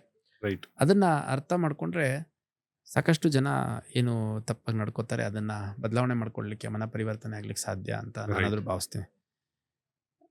ಹಂಗೆ ಪ್ರತಿಯೊಂದು ಜಾಗದ ಅದರದೇ ಆದಂಥ ಚಾಲೆಂಜಸ್ ಇರುತ್ತೆ. ಅದೇನು ಅಂತ ಅರ್ಥ ಮಾಡ್ಕೊಂಡು ಕೆಲಸ ಮಾಡಿಬಿಟ್ರೆ ಸಾರ್ವಜನಿಕರ ವಿಶ್ವಾಸ ಗೆಲ್ಲೋದು ತುಂಬ ಈಸಿ. ಈಗ ದಾಹ ಆಗಿರೋನಿಗೆ ನೀನು ಊಟ ನೀವು ಊಟ ಕೊಟ್ಟರೆ ಅವ್ರಿಗೆ ಬೇಕಿಲ್ಲ ಅದು. ಹಸಿವಿದ್ದವನಿಗೆ ನೀರು ಕುಡಿ ಅಂದರೆ ಎಷ್ಟು ಅಂತ ಕುಡಿತಾನೆ. ನಿಜ. ಬಿಸಿಲಲ್ಲಿ ಹೋಗೋನಿಗೆ ಛತ್ರಿ ಬೇಕು, ಚಳಿಯಲ್ಲಿರೋನಿಗೆ ಸ್ವೆಟರ್ ಬೇಕು. ಹಂಗೆ ಸಾರ್ವಜನಿಕರ ನಿರೀಕ್ಷೆ ಏನಿರುತ್ತೆ ಅದಕ್ಕೆ ಪೂರಕವಾಗಿ ನಾವು ವರ್ಕ್ ಮಾಡೋವಂಥ ಸಂದರ್ಭದಲ್ಲಿ ಪ್ರತಿಯೊಬ್ಬರು, ಸಾರ್ವಜನಿಕರಷ್ಟೇ ಅಲ್ಲ, ಚುನಾಯಿತ ಪ್ರತಿನಿಧಿಗಳಿರ್ಬೋದು, ಮಾಧ್ಯಮದವರಿರ್ಬೋದು, ವಿವಿಧ ಸಂಘಟನೆಗಳಿರ್ಬೋದು, ಪ್ರತಿಯೊಬ್ಬರು ಕೂಡ ನಮ್ಮ ಜೊತೆ ನಿಲ್ತಾರೆ ಅನ್ನೋಂಥದ್ದು ನನ್ನ ವೈಯಕ್ತಿಕ ಅನುಭವ. ನಾನು ಕೆಲಸ ಮಾಡಿರುವಂಥ ಸಂದರ್ಭದಲ್ಲಿ ಜಾಗಗಳಲ್ಲಿ ಈ ಒಂದು ಸಾರ್ವಜನಿಕರ ನಿರೀಕ್ಷೆ ಪೂರಕವಾಗಿ ನಾವು ಕೆಲಸ ಮಾಡಿದಾಗ ಎಲ್ಲ ಜನರಿಂದನೂ ನಮಗೆ ಒಳ್ಳೆಯ ಸಪೋರ್ಟ್ ಸಿಕ್ಕಿದೆ. Sir, in the last 15-20 years digital technology technology ತುಂಬಾ ಚೇಂಜ್ ಆಗಿದೆ. ಆ್ಯಂಡ್ ಇವಾಗ ಆರ್ಟಿಫಿಷಿಯಲ್ ಇಂಟೆಲಿಜೆನ್ಸ್ ಟ್ರೆಂಡಲ್ಲಿರೋದು, ಹೊಸ ಹೊಸ ಇನ್ಸ್ಟ್ರೂಮೆಂಟ್ಸ್ ಬರ್ತಾ ಇದೆ, ಹೊಸ ಹೊಸ ಸಾಫ್ಟ್ವೇರ್ಸ್ ಬರ್ತಾ ಇದೆ. ಇನ್ಫ್ಯಾಕ್ಟ್ ಬೆಂಗಳೂರಲ್ಲಿ lot of traffic is being manage by artificial intelligence. ಇವಾಗ 30 years ago ಪ್ರೊಬೆಬ್ಲಿ ನಿಮ್ಮ ಪ್ರಕಾರ ಇನ್ವೆಸ್ಟಿಗೇಷನ್ ಇರ್ಬೋದು, ಕ್ರೈಮ್ಸ್ಗಳಿರ್ಬೋದು, ಆವಾಗ ಯುನೋ ಪೊಲೀಸಿಂಗ್ ಇರ್ಬೋದು, ವೆರಿ ಡಿಫ್ರೆಂಟ್ ಇತ್ತ? And was it difficult compared to what it is now ನಿಮ್ಮ ಪ್ರಕಾರ ಸರ್? 30 years ನನಗೆ ಗೊತ್ತಿಲ್ಲ. Or let's say 15-20 years ago, sir. No, that was on a lighter note. Yeah. ನಾನು 2007 ಎಂಟರ್ ಆಗಿದ್ದು, Yeah. 2 ವರ್ಷ training ಮುಗಿಸ್ಕೊಂಡು 2009ರಿಂದ ನಾನು ನೋಡ್ತಾ ಇದ್ದೀನಿ. So for last 16 years I am seeing what technically the policing is. So ಅವತ್ತಿಗೆ ಇವತ್ತಿಗೆ ಈ 15-16 ವರ್ಷದಲ್ಲಿ ಭಾಳ ದೊಡ್ಡ ಒಂದು ಚೇಂಜ್ ಆಗಿದೆ ಅಂತ ಹೇಳಿದ್ರೆ ಖಂಡಿತ ತಪ್ಪಾಗಲಿಕ್ಕಿಲ್ಲ. ಅಂದರೆ ಮೊದಲು ಮೋರ್ ಆಫ್ ಹ್ಯೂಮನ್ ಇಂಟರ್ವೆನ್ಷನ್, ಅದು ಇಂಟೆಲಿಜೆನ್ಸ್ ಕಲೆಕ್ಷನ್ ಇರ್ಬೋದು, ಡಿಟೆಕ್ಷನ್ ಇರ್ಬೋದು, ಪ್ರಿವೆನ್ಷನ್ ಇರ್ಬೋದು, it all used to be more of human centric. ನಾವು it is becoming more technology centric. ಎಲ್ಲರೂ ಡಿಜಿಟಲ್ ಮರ್ಡರ್ ಆಗಿದೆ ಅಂತಂದ್ರೆ ಮೊದಲು ಯಾರು ಮಾಡಿದ್ರು, ಯಾರು ನೋಡಿದ್ರು, ಯಾರು ಮಾಡಿಸಿದ್ರು, ಇದನ್ನ ವಿಚಾರ ಮಾಡ್ತಿದ್ರು. ಇವಾಗ ಫಸ್ಟ್ ಕ್ವಶನ್ CCTV ಇದೆಯಾ, ಫುಟೇಜ್ ಇದೆಯಾ, ಏನು ಲೀಡ್ಸ್ ಇದೆ, ಮೊಬೈಲ್ ಇದೆಯಾ ಅವನ ಹತ್ರ, CDR ಎಲ್ಲಿ ಬರ್ತಾ ಇದೆ, ಲೊಕೇಶನ್ ಎಲ್ಲಿ ಬರ್ತಾ ಇದೆ. ಅಂದರೆ literally technology has taken centre stage of our policing, not just in prevention, detection, routine regulation and enforcement has also been with technology as it's fulcrum. So ಹಂಗಾಗಿ technology is inevitable part of our policing. We have to accept it. Sooner we accept, better will be our approach towards it. For example, ಮೊದಲು ಪುಟ್ಟಗಟ್ಟಲೆ ಬರಿಬೇಕಾಗ್ತಿತ್ತು ಕೈಯಲ್ಲಿ, ಈಗ type ಮಾಡಿಬಿಟ್ಟು print ತಗೊಂಡ್ಬಿಡ್ತಾರೆ. ಮೊದಲು case file ಇಷ್ಟಿಷ್ಟು ದಪ್ಪ case file ಇಟ್ಕೊಂಡು ಓಡಾಡ್ತಿದ್ರು, ಇವಾಗೆಲ್ಲ ಅಪ್ಲೋಡ್ ಮಾಡಿ ಪೊಲೀಸ್ ಸೈಟಲ್ಲಿ ಇದೆ, ಶೇರ್ ಮಾಡೋಕ್ಕೂ ಈಸಿ ಆಗುತ್ತೆ, ಶೇರ್ ಮಾಡಲಿಕ್ಕೂ ಈಸಿ ಆಗುತ್ತೆ. ಈಗ ಮೊದಲು ನಮ್ಮ ವೈರ್ಲೆಸ್ ಕಂಟ್ರೋಲ್ ರೂಮಿಂದ ಶ್ಯಾಡೋ ಏರಿಯಾಸ್ ಇರ್ತಿದ್ವು ತುಂಬ. ನಾವು ಸರ್ವಿಸ್ ಎಂಟ್ರಾದಲ್ಲೇ ಎಷ್ಟೋ ನಮ್ಮ ಡಿಸ್ಟಿಕ್ಗಳಲ್ಲಿ ವೈರ್ಲೆಸ್ಸಲ್ಲಿ ನೆಟ್ವರ್ಕ್ ಶ್ಯಾಡೋ ಏರಿಯಾಸ್ ಇರ್ತಿತ್ತು. ಫ್ರೀಕ್ವೆನ್ಸಿ ಅಂದರೆ ಕೆಲವು ಏರಿಯಾಗಳಲ್ಲಿ ವೈರ್ಲೆಸ್ ಕ್ಯಾಚ್ ಆಗಲ್ಲ. ಸೊ ಇವಾಗ ಭಾಳ ಅಡ್ವಾನ್ಸ್ಡು ಎಕ್ವಿಪ್ಮೆಂಟ್ಸ್ ನಮ್ಮಲ್ಲಿದೆ. ಮೊದಲು ನಮಗೆ ಒಂದು ಫೋನ್ ನಂಬರ್ ಸಿಕ್ತು ಅಂದರೆ ಅದರಲ್ಲಿ ಏನೆಲ್ಲ ಇನ್ಫಾರ್ಮೇಷನ್ ತೊಗೋಬೋದು ಅನ್ನೋಂಥದ್ದು ಲಿಮಿಟೆಡ್ ಇತ್ತು. ಈಗ ತುಂಬ ಇದೆ. ಹ್ಮ್. ಒಂದು ಮೊಬೈಲ್ ಇಟ್ಕೊಂಬಿಟ್ರೆ ಹ್ಮ್. ಅದು ಈ ಜಾತಕನೇ ಜಾಲಾಡ್ಬೋದು. ಈ Right. ತಮಿಳಲ್ಲಿ ಒಂದು ಲವ್ ಟುಡೇ ಅಂತ ಒಂದು ಫಿಲ್ಮ್ ಬಂದಿತ್ತು. ಹ್ಮ್. ಸೊ ಹುಡುಗ ಹುಡುಗಿ ಒಬ್ರಿಗೊಬ್ರು ಇಷ್ಟಪಡ್ತಿರ್ತಾರೆ. ಒಂದು ಅವ್ರ ಅಪ್ಪ ಹೇಳ್ತಾನೆ ಒಂದಿನ ಮೊಬೈಲ್ ಎಕ್ಸ್ಚೇಂಜ್ ಮಾಡ್ಕೊಳ್ಳಿ ಅಂತ. ವೆರಿ ರೀಸೆಂಟ್ಲಿ ನಮ್ಮ ಆ್ಯಕ್ಟ್ರೆಸ್ ಶ್ರೀದೇವಿ ಅವ್ರ ಮಗಳದು, ಆಮೇಲೆ ಅಮೀರ್ ಖಾನ್ ಮಗಂದು, ಅದು ಲವ್ ಯಾಪ ಅಂತ ಏನೋ ಬಂದಿತ್ತು. ಸೊ ಒಂದು ಮೊಬೈಲಲ್ಲಿ ಇವತ್ತು ಅಷ್ಟಿದೆ, ಒಂದು Right. ಪ್ರಪಂಚನೇ ಎಕ್ಸ್ಪ್ಲೋರ್ ಮಾಡ್ಬೋದು.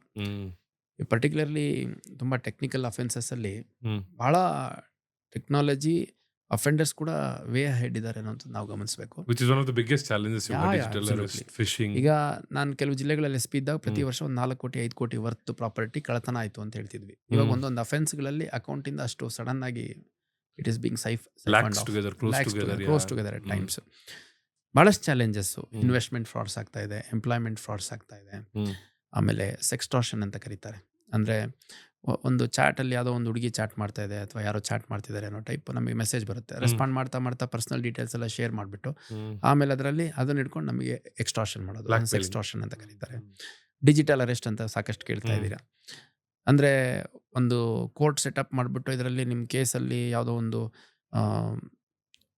ಹವಾಲಾ ಕೇಸಲ್ಲಿ ಯಾವುದೋ ಒಂದು ಇಲ್ಲಿಗಲ್ ಮನಿ ಟ್ರಾನ್ಸ್ಪೋರ್ಟೇಷನ್, ಡ್ರಗ್ ಕೇಸಲ್ಲಿ ಅಥವಾ ಬ್ಯಾಂಡ್ ಡ್ರಗ್ಸ್ ಕೇಸಲ್ಲಿ ಅಥವಾ ವೆಪನ್ ಹ್ಯಾಂಡ್ಲಿಂಗ್ ರಿಲೇಟೆಡ್ ಕೇಸಸಲ್ಲಿ ನೀವು ಸಿಗಾಕೊಂಡ್ಬಿಟ್ಟಿದ್ದೀರಿ ಅಂತಂದು ಬೆದರಿಸಿ ನೀವು ಫೈನ್ ಕಟ್ಟಿದರೆ ಇವಾಗ ನಿಮಗೆ ಪೋಸ್ಟ್ಪೋನ್ ಮಾಡ್ತೀವಿ, ಇಲ್ಲಾಂದ್ರೆ ಇವಾಗಲೇ ಹಿಡ್ಕೊಂಡು ಹೋಗ್ಬಿಡ್ತಾರೆ, ನಮ್ಮರಲ್ಲೇ ನಿಮ್ಮ ಮನೆ ಥರ ಕಾಯ್ತಿದ್ದಾರೆ ಅಂತ ಎದುರಿಸ್ಬಿಟ್ಟು from very well educated government employees, private employees, lecturers, principals, money is just siphoned off, transferred from one account to another account to the tunes of few lakhs and at times few crores also. ನಾನು recently ಒಂದು case, sorry sir interrupt ಮಾಡಿದೆ, recently ಒಂದು case ಕೇಳ್ಪಟ್ಟೆ sir. ನಮ್ಮ ಬೆಂಗಳೂರಲ್ಲಿ ನಾನು ಇರೋದ್ ಕಡೆ, ಅಲ್ಲಿ ಒಂದು ಐ ಥಿಂಕ್ 60 year oldಗೆ ಕಾಲ್ ಮಾಡಿಬಿಟ್ಟು ಅವ್ರು ಒಂದು ಬ್ಯಾಂಕಿಗೆ ಬಂದ್ಬಿಟ್ಟು ಅರ್ಜೆನ್ಸಿಲಿ 60 lakhs ಏನೋ ಮಾಡಿ ಆಲ್ ದಟ್ ಹ್ಯಾಪನ್. ನೀವು ಹೇಳ್ದಂಗೆ ಸರ್. ಬೆಂಗಳೂರು ಬೇಡ, ನಮ್ಮಲ್ಲೇ 92 ಲಕ್ಷದ ಒಂದು ಕೇಸ್ ಆಗಿತ್ತು. ಇಲ್ಲಿ ಹುಬ್ಳಿ ಧಾರವಾಡ ಒಬ್ರು ಒಂದು ಗೌರ್ಮೆಂಟ್ ಕಾಲೇಜ್ ಲೆಕ್ಚರರ್ ಒಬ್ರು ಒಂದು 40 ಲಕ್ಷ ಟ್ರಾನ್ಸ್ಫರ್ ಮಾಡಿದ್ರು. ಬ್ಯಾಂಕಿಗೆ ಬಂದು 4-5 ಸರಿ ತುಂಬ ಕಾನ್ಫಿಡೆಂಟ್ ಆಗಿ ಚೆಕ್ ಬರೆದು ಹಾಕಿದ್ದಾರೆ. ಈ ಥರದ್ದೆಲ್ಲ ಭಾಳ ಆಗ್ತಾ ಇದೆ. ಆಮೇಲೆ ಲೋನ್ ಆ್ಯಪ್ಸ್ ರಿಲೇಟೆಡ್ ಭಾಳ ಸಮಸ್ಯೆಗಳಾಗ್ತಾ ಇದೆ. ಲೋನ್ ಆ್ಯಪ್ಗಳಲ್ಲಿ ಸ್ಟೂಡೆಂಟ್ಗಳಿಗೆ 2,000 ಲೋನ್ ಕೊಡ್ತೀವಿ ಅಂತ ಹೇಳ್ತಾರೆ. ಅವಾಗ ಅವರು ಗ್ಯಾಲರಿಗೆ ಅಕ್ಸೆಸ್ ಕೊಡ್ತಾರೆ, ಕಾಂಟ್ಯಾಕ್ಟ್ ನಂಬರ್ಗೆ ಅಕ್ಸೆಸ್ ಕೊಡ್ತಾರೆ, ಅವರ ಸೋಷಿಯಲ್ ಮೀಡಿಯಾ ಪ್ಲಾಟ್ಫಾರ್ಮ್ಸ್ಗೆ ಅಕ್ಸೆಸ್ ಕೊಡ್ತಾರೆ. ಅದರಲ್ಲಿ ವಿಡಿಯೋ ತಗೊಂಬಿಟ್ಟು ಮಾರ್ಫಿಂಗ್ ಮಾಡಿಬಿಟ್ಟು ಅಬ್ಜೆಕ್ಷನಬಲ್ ಕಂಟೆಂಟು, ಆಬ್ಸಿನ್ ಕಂಟೆಂಟ್ಸ್ ಎಲ್ಲ ಮಾರ್ಫಿಂಗ್ ಮಾಡಿಬಿಟ್ಟು ಅವ್ರಿಗೆ ವಾಪಸ್ ಕಳಿಸಿ, ನೋಡಿ ಇದು ವಿಡಿಯೋ ನಿಂದೆ ಅಂತ ನಾವು ಎಲ್ಲ ಕಡೆ ಪ್ರಾಪಗೇಟ್ ಮಾಡಿಬಿಡ್ತೀವಿ, ನಿಮ್ಮ ಸೋಷಿಯಲ್ ಮೀಡಿಯಾ ಹ್ಯಾಂಡ್ಲ್ಗಳಲ್ಲಿ ಹಾಕ್ಬಿಡ್ತೀವಿ, ಇಲ್ಲಾಂದರೆ ಇಷ್ಟು ದುಡ್ಡು ಕೊಡು. ಆ ದುಡ್ಡು ಕೊಡೋಕ್ಕಾಗದೆ ಎಷ್ಟೋ ಜನ ಕಳ್ಳತನ ಮಾಡಿದ್ದಾರೆ, ಎಷ್ಟೋ ಜನ ಅಫೆನ್ಸಸ್ ಮಾಡಿದ್ದಾರೆ, ಎಷ್ಟೋ ಜನ ಸೂಸೈಡ್ ಮಾಡ್ಕೊಂಡಿದ್ದಾರೆ. ಈ ಥರದ್ದೆಲ್ಲ ಆಗ್ತಾ ಇದೆ. ಮ್ಯಾಟ್ರಿಮೋನಿಯಲ್ ಫ್ರಾಡ್ಸ್ ಆಗ್ತಾ ಇದೆ. ಸೊ ನಾನು ಹೇಳುವಂಥದ್ದು technology is a two-edged sword, right, which is to be very carefully approached. Particularly ಈ ಥರ ಫ್ರಾಡ್ ಆಗೋವಂಥದ್ದು. ಇವಾಗ ನೋಡಿ, ನಮ್ಮ ಜನನೂ ಅತಿ ಬುದ್ಧಿವಂತರು. 40 ರೂಪಾಯಿ kg ಈರುಳ್ಳಿ ಅಂತಂದರೆ, ಇಲ್ಲ ಅಂಗಡಿಲಿ 30 ಕೊಡ್ತಾರೆ, ಇದು ಈರುಳ್ಳಿ ಸೈಜ್ ಕಮ್ಮಿ ಇದೆ, ಇದರಲ್ಲಿ ಮಾಯಿಶ್ಚರ್ ಜಾಸ್ತಿ ಇದೆ, ಇದು ನೋಡಿ ಇದು ಸ್ವಲ್ಪ ಫಂಗಸ್ ಬಿದ್ದಿದೆ, ಬಾರ್ಗೇನ್ ಮಾಡ್ತಾರೆ. ಯಾವನೋ ಎಲ್ಲೋ ಕೂತ್ಕೊಂಡು ಕೇಳಿದಾಗ 20 ಲಕ್ಷ 30 ಲಕ್ಷ ಟ್ರಾನ್ಸ್ಫರ್ ಮಾಡ್ತಾರೆ. ಸೊ ಹಂಗಾಗಿ ನಿಮ್ಮ ಅಕೌಂಟಿಂದ 1 ರೂಪಾಯಿ ಆ ಕಡೆ ಈ ಕಡೆ ಹೋಗ್ಬೇಕು ಅಂತಂದ್ರೂ be very clear that you are knowing the whole process of this financial transaction. ಇಲ್ಲ ಅಂದರೆ ಪೊಲೀಸ್ ಸ್ಟೇಷನ್ಗೆ ಹೋಗಿ 1930 ಒಂದು ನಂಬರ್ ಇದೆ, ಟೋಲ್ ಫ್ರೀ ನಂಬರು, ಅಲ್ಲಿ ಕಾಂಟ್ಯಾಕ್ಟ್ ಮಾಡ್ಕೊಂಡು ಡೀಟೇಲ್ಸ್ ಶೇರ್ ಮಾಡ್ಕೊಳ್ಳಿ. ನಿಮ್ಮ ಫೈನಾನ್ಷಿಯಲ್ ಇನ್ವೆಸ್ಟ್ಮೆಂಟ್ ಕನ್ಸಲ್ಟೆಂಟ್ ಇದು ಮಾಡಿ, ಬ್ಯಾಂಕ್ಗೆ ಹೋಗಿ, ಅಥವಾ ನಿಮ್ಮ ಮನೇಲಿ ಯಾರಾದರೂ ತಿಳಿದಿರೋಂಥವ್ರು ನೋಡಿ ಹಿಂಗೆ ಆಗ್ತೈತೆ ಅಂತ ಕೇಳಿ. ಮೊನ್ನೆ ಯಾವುದೋ ಒಂದು ನಮ್ಮ ಹುಬ್ಳಿ ಧಾರವಾಡ ಇನ್ಸ್ಟಾಗ್ರಾಮ್ ಪೇಜಲ್ಲೇ ನಮ್ಮ ಸ್ಟಾಫ್ ಯಾರು ಅದನ್ನು ಹ್ಯಾಂಡಲ್ ಮಾಡ್ತಾರೆ, ಭಾಳ ಒಳ್ಳೆಯ ಒಂದು ಮೆಸೇಜ್ ಹಾಕಿದ್ರು. ಏನಂದರೆ, ಜೈ ಕರ್ನಾಟಕ, ಸಿರಿಗನ್ನಡಂ ಗೆಲ್ಗೆ ಅಂತ ಹಾಕ್ಬಿಟ್ಟು ಯಾರೇ ಕಾಲ್ ಮಾಡಿದ್ರು ಕನ್ನಡ ಮಾತಾಡ್ರಿ, ಅವ್ರಿಗೆ ರೆಸ್ಪಾಂಡ್ ಮಾಡೋಕ್ಕಾಗದೆ ಅರ್ಧ ಜನ ನಿಮ್ಮನ್ನು ಟ್ರ್ಯಾಪ್ ಮಾಡೋದ್ರಿಂದ ಅವಾಯ್ಡ್ ಆಗ್ತಾರೆ ಅಂತ. ಯಾಕಂದರೆ ನೀವು ಜಮ್ತಾರ ಅಂತ ಒಂದು ನೋಡಿದ್ದೀರಿ. ಹೌದು. ಸೊ ಎಲ್ಲೋ ಜಾರ್ಖಂಡೋ, ರಾಜಸ್ಥಾನೋ, ಗುಜರಾತೋ, ಅಥವಾ ಯಾವುದೋ ಒಂದು ಮಹಾರಾಷ್ಟ್ರನೋ, ಅಥವಾ ಯಾವುದೋ ಒಂದು ಅರುಣಾಚಲ್ ಪ್ರದೇಶಲ್ಲಿ ಕುತ್ಕೊಂಡು ಹಿಂದಿ ಇಂಗ್ಲೀಷ್ ಮಾತಾಡಿಕೊಂಡು, ನಿಮ್ಮದು OTP ನಂಬರ್ ಬೇಕು, ATM ಸೀಸ್ ಆಗಿದೆ, ಬ್ಯಾಂಕ್ ಅಕೌಂಟ್ ಫ್ರೀಸ್ ಆಗಿದೆ, ಅದು ಇದು ಎಲ್ಲ ಕನ್ನಡದಾಗ ಮಾತಾಡ್ರಿ. ಯಾಕಂದರೆ ನಿಮ್ಮದು ಏನು ಅಕೌಂಟ್ ಟ್ರಾನ್ಸಾಕ್ಷನ್ ಇರೋದು ನಿಮ್ಮ ಲೋಕಲ್ ಬ್ಯಾಂಕ್ಗಳಲ್ಲಿ, ಎಲ್ಲರಿಗೂ ಹೆಚ್ಚು ಕಮ್ಮಿ ಕನ್ನಡ ಬರ್ತಿರುತ್ತೆ. ಸೊ ಕನ್ನಡದಲ್ಲಿ ಮಾತಾಡೋದ್ರಿಂದ ನಿಮ್ಮ ಹಣ ನೀವು ಉಳಿಸ್ಕೋಬೋದು ಅಂತ ಹಾಕಿದ್ರು. It was very meaningful actually. ಹಂಗೆ ನಿಮ್ಮ ಪ್ರತಿಯೊಂದು ರೂಪಾಯಿ ಹಣ ಭಾಳ ಶ್ರಮಪಟ್ಟು ಗಳಿಸಿರುವಂಥದ್ದು. ಅದನ್ನು ಹ್ಮ್. ಕಾಪಾಡ್ಕೊಳ್ಳೋ ಜವಾಬ್ದಾರಿ ನಿಮ್ಮದೇ. ಹ್ಮ್. ಯಾಕಂದರೆ ಈ ಥರ ಕೇಸ್ಗಳಲ್ಲಿ ಕಳ್ಕೊಂಡಿದ್ದ ಹಣ ಮತ್ತೆ ವಾಪಸ್ ಬರೋದು ಭಾಳ ಕಷ್ಟ. ಹ್ಮ್. ಯಾಕಂದರೆ immediately the money gets transferred into various layers of various accounts. ಹಂಗಾಗಿ ಸ್ವಲ್ಪ ಎಚ್ಚರಿಕೆಯಿಂದ ಇರೋದು ಉತ್ತಮ. ಸೊ ಯಾವುದೇ ಲಿಂಕ್ಸ್ ಇರ್ಬೋದು, ಏನೇ ಕ್ಲಿಕ್ ಮಾಡೋಕ್ಕಿಂತ ಮುಂಚೆ you have to be very unnecessary careful. ಗೊತ್ತಿಲ್ಲ ಅಂದರೆ ಕೇಳ್ಕೊಳ್ಳಿ ಯಾರನ್ನಾದರೂ. ಅರ್ಧ ಗಂಟೆ 1 ಗಂಟೆ ಡಿಲೇ ಆದರೆ ಏನಾಗಲ್ಲ. ಮತ್ತು ನಮ್ಮಲ್ಲಿ ಡಿಜಿಟಲ್ ಅರೆಸ್ಟ್ ಅಂತಾನೋ ಅಥವಾ ಫೋನಲ್ಲಿ ದುಡ್ಡು ಕೊಡಲಿಲ್ಲ ಅಂದರೆ ಫೈನ್ ಹಾಕ್ತೀವಿ ಅನ್ನೋದು, ಕೋರ್ಟ್ ಪ್ರೊಸೀಡಿಂಗ್ಸಲ್ಲಿ ಅರೆಸ್ಟ್ ಆ ಥರದ್ದು ಯಾವುದೂ ಇಲ್ಲ. ರೈಟ್. ಸಿನಿಮಾಗಳಲ್ಲಿ ನೋಡಿಬಿಟ್ಟು ಮಿಸ್ಲೀಡ್ ಆಗೋವಂಥದ್ದು ಆಗಬಾರ್ದು ಅಷ್ಟೇ. Got it. ಸೊ ಸರ್, ಈಗ I'll come back to your Mangalore days. ನೀವು ಮ್ಯಾಂಗ್ಳೂರಲ್ಲಿ ಕೂಡ ಕಮಿಷನರ್ ಆಗಿದ್ರೆ. I think you spoke about Hubli Dharwad little while ago. ನಿಮಗೆ ಹುಬ್ಳಿ ಬಂದಮೇಲೆ ವೈಯಕ್ತಿಕವಾಗಿ ನಿಮಗೆ ಏನು ಅನಿಸ್ತಾ ಇದೆ ಸರ್? ಹುಬ್ಳಿ ಜನ ನಿಮ್ಮನ್ನ ಹೇಗೆ ನೋಡ್ತಿದ್ದಾರೆ? ಬಿಕಾಸ್ ನಾನು ಒಂದು ಇನ್ಸ್ಟೆನ್ಸ್ ಹೇಳ್ತೀನಿ. ಇವತ್ತು ನಾವು ಇನ್ನೇನು ರೆಕಾರ್ಡ್ ಮಾಡ್ತಾ ಇದ್ದೀವಿ, ನಾನು ನೆನ್ನೆ ಬಂದ್ಬಿಟ್ಟು ಹೇಳಿದೆ ಶಶಿಕುಮಾರ್ ಸರ್ ಜೊತೆ ರೆಕಾರ್ಡ್ ಮಾಡ್ತಾ ಇದ್ದೀನಿ. I watched his video. ನಿಮ್ದೊಂದು ಪರ್ಸೆಪ್ಷನ್ ಇದೆ ಎಲ್ಲರಲ್ಲಿ that you very approachable and ತುಂಬ ಒಳ್ಳೆ ವಿಷಯಗಳು ಮಾತಾಡ್ತಾರೆ sir. So what is your feeling about Hubli Dharwad? Hubli ಧಾರವಾಡಗೆ ನಾನು 2004-05 ಆ ಟೈಮಲ್ಲಿ ದೆಹಲಿಲಿ ಓದಬೇಕಾದ್ರೆ ನನ್ನ ಭಾಳಷ್ಟು ಕ್ಲೋಸ್ ಫ್ರೆಂಡ್ಸು ಧಾರವಾಡ ಅಗ್ರಿಕಲ್ಚರ್ ಯೂನಿವರ್ಸಿಟಿಲಿ ಓದ್ತಾಯಿದ್ರು. ಸೊ ಅವಾಗ ನಾವು ಧಾರವಾಡಕ್ಕೆ ಮತ್ತು ಹುಬ್ಳಿಗೆ ಬರ್ತಾಯಿದ್ವಿ. ಸೊ ಅವಾಗ ಇವಾಗ ಇದ್ದಷ್ಟು ಮಾಡರ್ನ್ ಆಗಿರಲಿಲ್ಲ. ರೈಟ್. ಧಾರವಾಡ ನಿಜವಾಗ್ಲೂ ಅವಾಗ ಒಂದು ಸ್ಮಾಲ್ ಡಿಸ್ಟ್ರಿಕ್ಟ್ ಹೆಡ್ ಕ್ವಾರ್ಟರ್ ಇದ್ದಂಗೆ ಇತ್ತು. ತುಂಬ I am telling you the story of 20 years back. So ಅಲ್ಲೆಲ್ಲ ಅವಾಗ ಸಿಂಗಲ್ ಸ್ಕ್ರೀನ್ ಥಿಯೇಟರ್ಸ್ ಇರ್ತಿತ್ತು, ಚಿಕ್ಕ ಚಿಕ್ಕ ಹೋಟೆಲ್ಸ್ ಇರ್ತಿತ್ತು, ಖಾನಾವಳಿ ಇರ್ತಿತ್ತು. ರೈಟ್. ನಾವು ಖಾನಾವಳಿಯಲ್ಲಿ ಊಟ ಮಾಡಿಕೊಂಡು ಅಲ್ಲಿ ರಸ್ತೆಯಲ್ಲಿ ಗೂಡಂಗಡಿಗಳಲ್ಲಿ ಚಾ ಕುಡ್ಕೊಂಡು ಸಿಂಗಲ್ ಸ್ಕ್ರೀನ್ ಥಿಯೇಟರ್ಸಲ್ಲಿ ಫಿಲ್ಮ್ ನೋಡಿಕೊಂಡು ಸ್ವಲ್ಪ ಒಂದು good time along with all the friends ಕಳೆದ್ಬಿಟ್ಟು ಹೋಗ್ತಾ ಇದ್ವಿ. ಹುಬ್ಳಿಗೆ ಟ್ರಾನ್ಸಿಟ್ ರೈಟ್ ಹೋಗ್ಬೇಕಾದ್ರೆ ಈಗ ಕೆಲವು ಸರಿ ಹುಬ್ಳಿ ರೈಲ್ವೆ ಸ್ಟೇಷನ್ಗೆ ಬಂದು ದೆಹಲಿಗೆ ಹೋಗಿದ್ವಿ, ಅಥವಾ ದೆಹಲಿಯಿಂದ ಬಂದು ಹುಬ್ಳಿ ಸ್ಟೇಷನಲ್ಲಿ ಇಳಿದು ನಮ್ಮ ಚಿತ್ರದುರ್ಗಕ್ಕೆ ಅಥವಾ ಧಾರವಾಡಕ್ಕೆಲ್ಲ ಹೋಗಿರೋಂಥದ್ದಿದೆ. ಅದಾದಮೇಲೆ 2013ರಿಂದ 2016 ನಾನು ಹಾವೇರಿಲಿ SP ಇದ್ದೆ 3 ವರ್ಷ. ಅವಾಗ ಹುಬ್ಳಿಗೆ ಒಂದು ಶಾಪಿಂಗ್ ಬರಬೇಕು ಅಂದರೆ ಬರ್ತಿದ್ವಿ, ಸಿನಿಮಾಗೆ ಬರಬೇಕು ಅಂದರೆ ಬರ್ತಿದ್ವಿ, ಅಥವಾ ಏನಾದರೂ ಒಳ್ಳೆ ಊಟ ಗೀಟ ಮಾಡಬೇಕು ಅಂದರೆ. ಹಾವೇರಿ ತುಂಬ ಚಿಕ್ಕ ಜಾಗ ಅಲ್ಲ, ಹಂಗಾಗಿ ಒಂದು ಕನೆಕ್ಟಿಂಗ್ ಪಾಯಿಂಟ್ ಅಥವಾ ಸೆಂಟ್ರಲ್ ಪಾಯಿಂಟ್ ರೀತಿಯಲ್ಲಿ ಬಂದು ಇಲ್ಲಿ. ಆಗ 13ರಿಂದ 16 ಆ ಟೈಮಲ್ಲಿ ಸಾಕಷ್ಟು ಮಾಲ್ಸು, ದೊಡ್ಡ ದೊಡ್ಡ ಬಿಲ್ಡಿಂಗ್ಸ್ ಎಲ್ಲ ಆಗಿತ್ತು. ಇವಾಗ ಹುಬ್ಳಿ ಭಾಳ ದೊಡ್ಡದಾಗಿ ಬೆಳೆದಿದೆ. ರೈಟ್. ಇನ್ನೂ ದೊಡ್ಡದಾಗಿ ಬೆಳೆಯೋ ಎಲ್ಲ ಒಂದು ಪೊಟೆನ್ಷಿಯಲ್ ಇಲ್ಲಿ ಕಾಣ್ತಾ ಇದೆ. ಮತ್ತು ಈ ಹಿಂದೆ ಹೇಳ್ದಂಗೆ ನಾನೊಂದು ಹುಬ್ಳಿ ಶಕ್ತಿ ಕೇಂದ್ರವಾಗಿ ಮಾರ್ಪಟ್ಟಿದೆ. ಇಲ್ಲಿ ಎಲ್ಲ ಜಾತಿ, ಧರ್ಮ, ಭಾಷೆ, ಹೊರ ರಾಜ್ಯದವರು, ಹೊರ ದೇಶದವರು ವಿದ್ಯಾಭ್ಯಾಸಕ್ಕೆ, ಉದ್ಯೋಗಕ್ಕೆ, ವ್ಯವಹಾರಕ್ಕೆ ಬರುವಂಥದ್ದು ನಮಗೆ ಕಾಣ್ತಾ ಇದೆ. ಸೊ ನಾನು ಗಮನಿಸಿದ್ದು ಹುಬ್ಳಿ ಮತ್ತು ಧಾರವಾಡ ಜನ ಪೊಲೀಸರ ಬಗ್ಗೆ ತನ್ನದೇ ಆದಂಥ ಒಂದು ಒಪಿನಿಯನ್ ಇಟ್ಕೊಂಡಿದ್ದಾರೆ. ಪೊಲೀಸರು ಯಾವ ರೀತಿ ಇರಬೇಕು, ಇದು ಒಂದು ಸಿನಿಕಲ್ ವ್ಯೂ ಅಲ್ಲ, ಅಥವಾ ಯಾವುದೋ ಒಂದು ಕ್ರೇಜಿ ಥಾಟು ಅಲ್ಲ. They are very clear. Right. ಪೊಲೀಸರು ನಮ್ಮ ಕಷ್ಟಕ್ಕೆ ಆಗಬೇಕು, ನಮ್ಮ ಸಮಸ್ಯೆಗಳಿಗೆ ಆಗಬೇಕು, ನಮಗೊಂದು ಸುರಕ್ಷತೆ ಭಾವನೆ ಕೊಡಬೇಕು, ನಮ್ಮಲ್ಲಿರುವಂಥ ಒಂದು ಸೇಫ್ಟಿನ ಎನ್ಶೂರ್ ಮಾಡಬೇಕು, ಡ್ರಗ್ಸ್ ಸಮಸ್ಯೆ ಇದೆ ಅದನ್ನು ಪರಿಹಾರ ಮಾಡಬೇಕು, ಈ ರೌಡಿಗಳು ಅಂಥವ್ರಿಗೆಲ್ಲ ಪೊಲೀಸರು ಸಿಂಹ ಸ್ವಪ್ನ ಆಗಬೇಕು. ಈ ಥರ ತುಂಬ practical and very basic expectation police ಮೇಲೆ ಇದೆ. ಸೊ ಅದನ್ನು ನಾವು ಪೂರೈಸ್ತಾ ಬಂದು ಅದನ್ನು ಪೂರೈಸೋದ್ರಲ್ಲಿ ಒಂದು ತಕ್ಕ ಮಟ್ಟಿಗೆ ಯಶಸ್ವಿ ಆಗಿದ್ದರಿಂದ ನನಗಂತೂ ಭಾಳ ಒಳ್ಳೆ ರೆಸ್ಪಾನ್ಸು ಹುಬ್ಳಿ ಧಾರವಾಡದಲ್ಲಿ ಪಬ್ಲಿಕ್ ಕೊಟ್ಟಿದ್ದಾರೆ ಅಂತ ಹೇಳಲಿಕ್ಕೆ ಇಷ್ಟಪಡ್ತೇನೆ. ನಾವು ಪಬ್ಲಿಕ್ ಮೀಟಿಂಗ್ ಮಾಡೋಂಥ ಸಂದರ್ಭದಲ್ಲಿ 1,000-2,000 ಜನ ಸೇರ್ತಾರೆ. ಯಾವುದೋ ಒಂದು ಪೊಲೀಸ್ ಸ್ಟೇಷನಲ್ಲಿ ಒಂದು ಸಣ್ಣ ಗಲ್ಲಿಲಿ ಒಂದು ಮೊಹಲ್ಲಾ ಕಮಿಟಿ ಮೀಟಿಂಗ್ ಮಾಡಿದಾಗ 800-1,000 ಜನ ಸೇರ್ತಾರೆ. ಸೊ ಅದರಲ್ಲಿ ಎಷ್ಟೋ ಜನ ಸರ್ ಸುಮ್ಮನೆ ನೋಡ್ಕೊಂಡು ಹೋಗೋಣ ಅಂತ ಬಂದ್ವಿ, ಮಾತಾಡ್ಸ್ಕೊಂಡು ಹೋಗೋಣ ಅಂತ ಬಂದ್ವಿ, ಒಂದು ಫೋಟೋ ತೆಗೆಸ್ಕೊಳ್ಳೋಣ ಅಂತ ಬಂದ್ವಿ. ಅಂದರೆ ಪೊಲೀಸರೆಲ್ಲೋ ಇದ್ದಾರೆ ಅಂತಂದರೆ ದಾರಿ ತಪ್ಪಿಸ್ಕೊಂಡು ತಲೆ ತಪ್ಪಿಸ್ಕೊಂಡು ಓಡೋಗುವಂಥ ಮನಸ್ಥಿತಿ ನಮ್ಮದು. ಅಂಥದ್ರಲ್ಲಿ ಪೊಲೀಸರು ಒಂದು ಮೀಟಿಂಗ್ ಮಾಡ್ತಾರೆ ಅಂದರೆ ಅಷ್ಟು ದೊಡ್ಡ ಸಂಖ್ಯೆಯಲ್ಲಿ ಬರ್ತಾರೆ ಅಂದರೆ ಇಟ್ಸ್ ರಿಯಲಿ ಅಪ್ರಿಷಿಯೇಬಲ್. ಅದು ನಮ್ಮ ರೆಸ್ಪಾನ್ಸಿಬಿಲಿಟಿನ ಇನ್ನೂ ಡಬಲ್ ಮಾಡುತ್ತೆ. ಇನ್ನೂ ಹೆಚ್ಚು ಶ್ರಮಪಟ್ಟು ನಾವು ಕೆಲಸ ಮಾಡಬೇಕು ಅನ್ನುವಂಥದ್ದು ನಮಗೆ ನೆನಪಿಸ್ತಾ ಇರುತ್ತೆ. ಮತ್ತು ನಮ್ಮ ಅಧಿಕಾರಿ ಸಿಬ್ಬಂದಿಗಳು ಕೂಡ ಇಲ್ಲಿರುವಂತಹ ಪೊಲೀಸ್ ಠಾಣೆಗಳಲ್ಲಿ ಇಲ್ಲಿರುವಂಥ ಸಮಸ್ಯೆಗಳ ಕುರಿತಾಗಿ 24/7 ವರ್ಕ್ ಮಾಡ್ತಾ ಇದ್ದಾರೆ. ರೈಟ್. ಒಂದು ಇಂಪ್ರೆಷನ್ ಚೇಂಜ್ ಮಾಡುವಂಥದ್ದು, ಇಂಪ್ರೆಷನ್ ಪಾಸಿಟಿವ್ ಆಗಿ ಟ್ರಾನ್ಸ್ಫಾರ್ಮ್ ಮಾಡುವಂಥದ್ದು ಭಾಳ ದೊಡ್ಡ ಚಾಲೆಂಜ್. ಅಂಥದ್ರಲ್ಲಿ ಇಂಥ ದೊಡ್ಡ ಊರಲ್ಲಿ ನಮ್ಮ ಒಂದು limited force of about 1,000 to 1,500 police force ಇಟ್ಕೊಂಡು ನಾವೊಂದು constructive transformation of police image among the public ಮಾಡ್ಲಿಕ್ಕೆ ಸಾಧ್ಯ ಆಗಿದೆ. ನೀವು ಹೇಳಿದ್ರಿ, ತುಂಬ ಒಳ್ಳೆಯ ಮಾತುಗಳು ಹೇಳಿದರು ಅಂತಂದರೆ I am extremely thankful to that. So it is true that we have done lot of hard work. So it hasn't been so easy. Definitely not just me, our whole team of this 1,500 odd police officers and staff have tirelessly worked ಹ್ಮ್. ನನಗೆ ನೆನಪಿರೋಂಗೆ ಕನಿಷ್ಠ ಒಂದು 500 area ಫ್ಯಾಮಿಲೈಸೇಷನ್ exercise ಮಾಡಿದ್ದೀವಿ ನಾವು. ಹ್ಮ್. ಆ, ನಮ್ಮ ಸ್ಟೇಷನ್ಗಳಲ್ಲಿ ACPಗಳು, ನನ್ನ ನೇತೃತ್ವದಲ್ಲಿ DCPಗಳು, ಕನಿಷ್ಠ ಅತಿ ಕನಿಷ್ಠ ಅಂದರೆ ಒಂದು 400-500 ಏರಿಯಾ ಡಾಮಿನೇಷನ್ ಎಕ್ಸಸೈಸ್ ಅಂತ ಮಾಡಿದ್ದೀವಿ ಹ್ಮ್. ಸ್ಟೇಷನ್ ಲೆವೆಲಲ್ಲಿ. ಅಲ್ಲಿ ಹೋಗ್ಬಿಟ್ಟು ಆ್ಯಂಟಿ ಸೋಷಿಯಲ್ ಎಲಿಮೆಂಟ್ಸ್, ಮಿಸ್ಕ್ರಿಯೆಂಟ್ಸ್ ಕರ್ಕೊಂಬಂದು ಎಲ್ಲಿ ಕುಂಡ್ರಿಸಿ ಅವ್ರದ್ದು ವೆರಿಫಿಕೇಷನ್ ಮಾಡಿ, ಆ್ಯಂಟಿಸಿಡೆಂಟ್ಸ್ ವೆರಿಫಿಕೇಷನ್ ಮಾಡಿ. ಹ್ಮ್. ಸೊ ನಿರಂತರವಾದಂಥ ನಮ್ಮ ಶ್ರಮ ಏನಿದೆ ಅದು ಫಲ ಕೊಟ್ಟಿದೆ ಅಂತ ನಾನು ಹೇಳಲಿಕ್ಕೆ ಇಷ್ಟಪಡ್ತೇನೆ. ಹ್ಮ್. ಯಾಕಂದರೆ ಇವಾಗ ಪೊಲೀಸರು ಏನಾದರೂ ಮಾತಾಡ್ತಾರೆ ಅಂತಂದರೆ ಸಮಾಧಾನವಾಗಿ ಕೇಳಲಿಕ್ಕೆ ಇಷ್ಟಪಡ್ತಾರೆ. ಹೌದು. ಕಾರ್ಯಕ್ರಮಗಳಿಗೆ ಕರೆ ಕೊಟ್ಟಂಥ ಸಂದರ್ಭದಲ್ಲಿ ಸಹಸ್ರಾರು ಸಂಖ್ಯೆಯಲ್ಲಿ ಬಂದು ಭಾಗವಹಿಸ್ಲಿಕ್ಕೆ ಇಷ್ಟಪಡ್ತಾರೆ. ಹ್ಮ್. ಮತ್ತು ಪೊಲೀಸರ ಬಗ್ಗೆ ತುಂಬ ಪಾಸಿಟಿವ್ ಆಗಿ ಮಾತಾಡ್ತಿರೋವಂಥದ್ದು ಕೂಡ ನಾನು ಗಮನಿಸಿದ್ದೇನೆ. ಇಲ್ಲಷ್ಟೇ ಇಲ್ಲ, across the state every one of our police officer, every one of our staff are making their best efforts. Sometimes circumstances 1 or 2 issues out of hand ಹೋದಂಥ ಸಂದರ್ಭದಲ್ಲಿ ಸ್ವಲ್ಪ ಡೌಟ್ಸ್ ಕ್ರಿಯೇಟ್ ಆಗುತ್ತೆ. ಅದನ್ನು ಕ್ಲಾರಿಫೈ ಮಾಡಿಬಿಟ್ಟು ಮತ್ತೆ ಅವರಿಗೆ ಪೊಲೀಸರ ಬಗ್ಗೆ ಇರುವಂಥ ಅಭಿಪ್ರಾಯವನ್ನು ಉತ್ತಮಗೊಳಿಸೋ ನಿಟ್ಟಿನಲ್ಲಿ ನಮ್ಮ ಪ್ರಯತ್ನ ನಿರಂತರವಾಗಿ ಆಗಬೇಕಾಗುತ್ತೆ. ಇದೊಂದು ಅಗ್ಗಜಗ್ಗಾಟ. ಈ ಕಳ್ಳ Right. ಪೊಲೀಸ್ ಆಟ ಅಂತಾರಲ್ಲ, ಹ್ಮ್. ಆ ಥರ ಪಬ್ಲಿಕ್ ಪರ್ಸೆಪ್ಷನ್ ಕೂಡ ಒಂದು ಸಣ್ಣ ಇನ್ಸಿಡೆಂಟ್ ಆದರೆ ಕೆಟ್ಟದಾಗ್ಬಿಡುತ್ತೆ.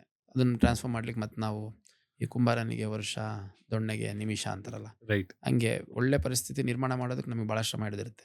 ಅದು ಒಂದು ಸಣ್ಣ ಇನ್ಸಿಡೆಂಟ್, ಒಂದು ಕೆಟ್ಟ ಇನ್ಸಿಡೆಂಟು, ನಮ್ಮ ಸ್ಟಾಫು, ನಮ್ಮ ಆಫೀಸರ್ಸು, ನಾವು ಮಾಡೋಂಥ ಒಂದು ಸಣ್ಣ ಸಣ್ಣ ಘಟನೆಗಳು ಆ ಹೋಲ್ ಪರ್ಸೆಪ್ಷನ್ನೇ ತಿಂದಾಗ ಬೇಗ ಹೈಲೈಟ್ ಆಗ್ಬಿಡುತ್ತೆ ಅದು.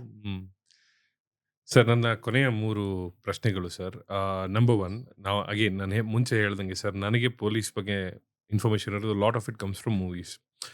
ನಾವು ಮೂವೀಸಲ್ಲಿ ನೋಡಿದ್ದೀವಿ ಪೊಲೀಸರ ಲೈಫ್ಗೂ ಒಂದು ಥ್ರೆಟ್ ಅಂತ ಇರುತ್ತೆ. ನಿಮಗೆ ಯಾವತ್ತಾದರೂ ಆ ಥರ ಸಿಚುವೇಶನ್ ಬಂದಿದೆ where you felt threatened sir because of whatever good things that you are doing?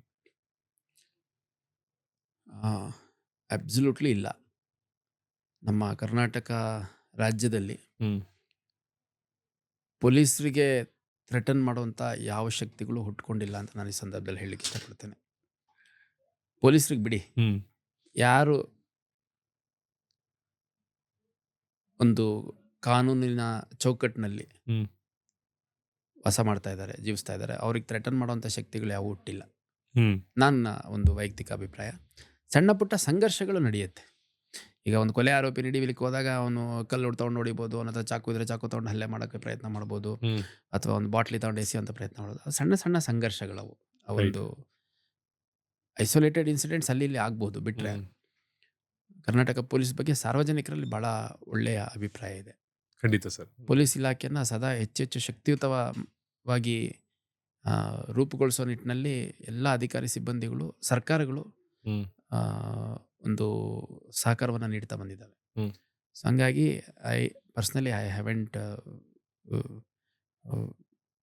Bean threatened at any point of time from any of the issues or any of the individuals. And I think same thing applies to all other police officers and staff also. Rather, day by day, we feel more empowered. ಈಗ ನಾನು ಹುಬ್ಳಿದವನು ಸರ್. So basically what does ಪೊಲೀಸರು ಜನರಿಂದ ಏನು expect ಮಾಡ್ತಾರೆ so that ನಮ್ಮ ಹುಬ್ಳಿ ಧಾರವಾಡ ಇರ್ಬೋದು, ಬೇರೆ ಸಿಟೀಸ್ ಇರ್ಬೋದು, ಕ್ರೈಮ್ ಫ್ರೀ ಆಗಿರೋಕ್ಕೆ how should we be a model citizen? ಈಗ ಒಂದು ಯಾರು ಕಾನೂನು ಬಾಹಿರ ಚಟುವಟಿಕೆಗಳು ತೊಡಸ್ಕೋತಾರೆ ಅಂಥವ್ರನ್ನ ಕಂಡೆಮ್ ಮಾಡುವಂಥ ಕೆಲಸ ಮನೆಯಿಂದನೇ ಆಗಬೇಕು. ಈಗ ಯಾರೋ ಒಬ್ಬ ಡ್ರಗ್ ಅಬ್ಯೂಸ್ ಮಾಡ್ತಾ ಇರ್ತಾನೆ ಅಥವಾ ಡ್ರಗ್ ಪೆಡ್ಲರ್ ಇರ್ತಾನೆ ಅಂಥವ್ರನ್ನ ಮನೆಯಲ್ಲೇ ಬಿಗಿ ಮಾಡಬೇಕು. ಈ ನಮ್ಮಲ್ಲಿ ಒಂದು ಮಾತು ಹೇಳ್ತಾರೆ,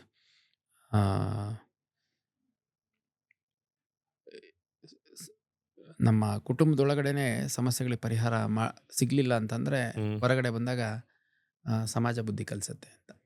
ಸೊ ಫಸ್ಟು ಪಾಠ ಕಲಿಸೋದು ನಮಗೆ ಮನೆಯಲ್ಲೇ.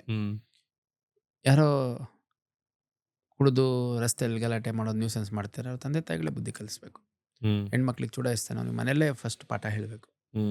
ಸೊ ಮನೆಯೇ ಮೊದಲ ಪಾಠಶಾಲೆ, ತಾಯಿಯೇ ಮೊದಲ ಗುರು ಅಂತ ಏನಿದೆ ಅದು ಸ್ವಲ್ಪ ಒಳ್ಳೆ ರೀತಿಲಿ ಆಗಬೇಕು. ಅದ್ರ ಜೊತೆಗೆ ಕಾನೂನು ಪಾಲನೆ, ನಿಯಮಗಳ ಪಾಲನೆ ಮಾಡುವಂಥದ್ದು ಕೂಡ ಮನೆಯಿಂದನೇ ಪ್ರಾರಂಭ ಆಗಬೇಕು. ಮೊನ್ನೆ ತುಂಬ ಒಳ್ಳೆಯ ಒಂದು ಆ್ಯಡ್ ನೋಡ್ತಾ ಇದ್ದೆ, ಒಂದು ರೀಲ್ಸ್ ನೋಡ್ತಾ ಇದ್ದೆ. ಅದರಲ್ಲಿ ಒಬ್ಬ ಲೇಡಿ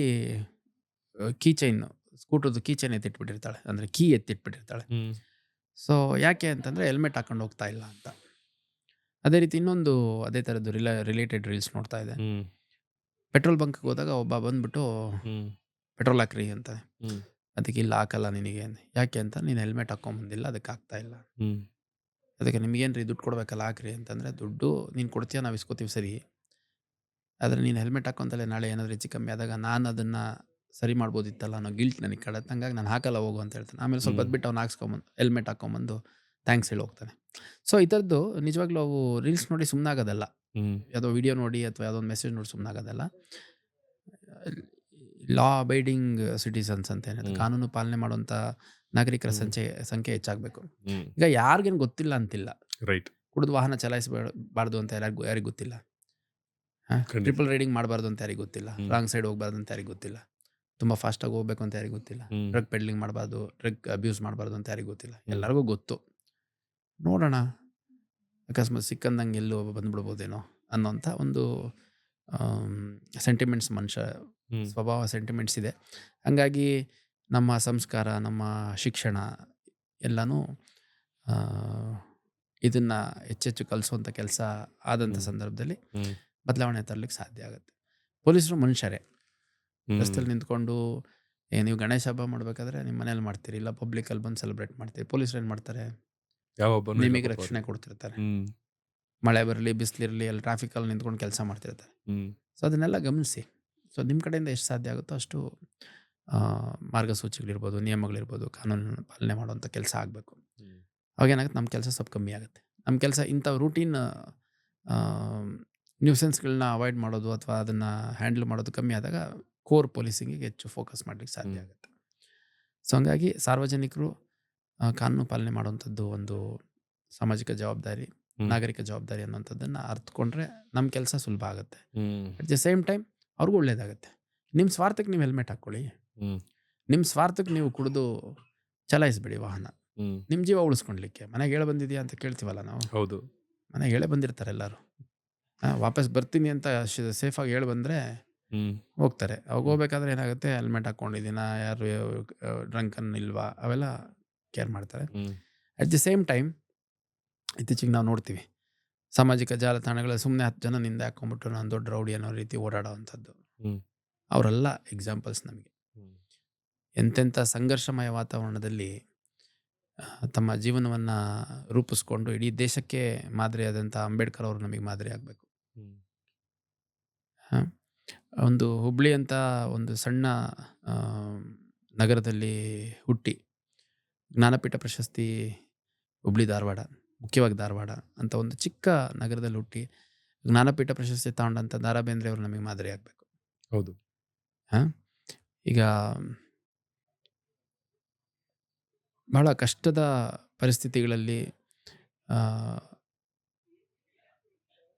ವ್ಯಕ್ತಿತ್ವವನ್ನು ರೂಪಿಸ್ಕೊಂಡು ಶ್ರಮ ಹಾಕಿ ಸಹಸ್ರಾರು ಜನಕ್ಕೆ ಉದ್ಯೋಗಾವಕಾಶಗಳನ್ನ ಸೃಷ್ಟಿಸುವಂಥ 10 ಉದಾಹರಣೆಗಳು ನಮ್ಮ ಎದುರಿಗಿದ್ದಾವೆ. ಈಗ ಸುಧಾಮೂರ್ತಿಯವರು ಇಲ್ಲಿಯವರು ಅಂತ ಹೇಳಿದರು. ಸೊ ಅವ್ರದ್ದೇ ಆದಂಥ ಒಂದು ಕೊಡುಗೆಯನ್ನು ಮಾಡಿದ್ದಾರೆ ನಾರಾಯಣ ಮೂರ್ತಿಯವರು. ವಿಜಯ ಸಂಕೇಶ್ವರ್ ಅವರು, ಅದೊಂದು ಮೊನ್ನೆ ಫಿಲ್ಮು ನೋಡ್ತಾ ಇದ್ದೆ, ಟ್ರೈಲರ್ ನೋಡ್ತಾ ಇದ್ದೆ. ಸೊ ಒಂದು ಸಣ್ಣ ಹಿನ್ನೆಲೆಯಿಂದ ಬಂದು ಇವತ್ತು ಲಕ್ಷಾಂತರ, ಸಾವಿರಾರು ಜನಕ್ಕೆ, ಲಕ್ಷಾಂತರ ಅಲ್ಲ ಸಾವಿರಾರು ಜನಕ್ಕೆ ಉದ್ಯೋಗ ಕೊಡ್ತಿದ್ದಾರೆ ಅಂತ ಅಂಥವ್ರು ನಮಗೆ ಉದಾಹರಣೆ ಆಗಬೇಕು. ನಿಜ.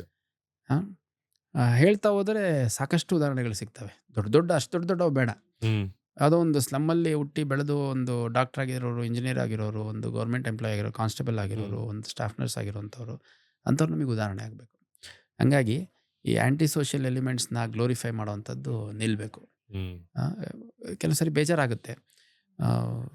ಮೂವೀಸ್ ಇಂದನೂ ಅಫೆಕ್ಟ್ ಆಗುತ್ತೆ. ಈ ಆಂಟಿ ಸೋಷಿಯಲ್ ಎಲಿಮೆಂಟ್ಸ್ ಒಂದೊಂದ್ಸರಿ ಗ್ಲೋರಿಫೈ ಮಾಡ್ಬಿಡ್ತಾರೆ. ಸರ್ ಮೂವೀಸಲ್ಲಿ ಒಳ್ಳೇದು ತೋರಿಸ್ತಾರಲ್ಲ, ಅದನ್ನ ಯಾಕೆ ನೋಡಲ್ಲ? Very true sir. ಈಗ ರಾಜ್ಕುಮಾರ್ ಫಿಲ್ಮು ನೀವು ಬಂಗಾರದ ಮನುಷ್ಯ ನೋಡಿದರೆ ನಾವು ಎಲ್ಲ ಬಿಟ್ಟು ಬಂದು ಕೃಷಿ ಮಾಡೋಣ ಅನಿಸುತ್ತೆ ಅಂತ ಎಲ್ಲ ಕೇಳಿದ್ದೀವಿ. ತುಂಬ ಒಳ್ಳೆ ವಿಷಯಗಳು ಹೇಳ್ತಾರೆ ಸರ್. ಮೂವಿನ ಮೂವಿ ಥರ ನೋಡ್ಬೇಕಷ್ಟೆ.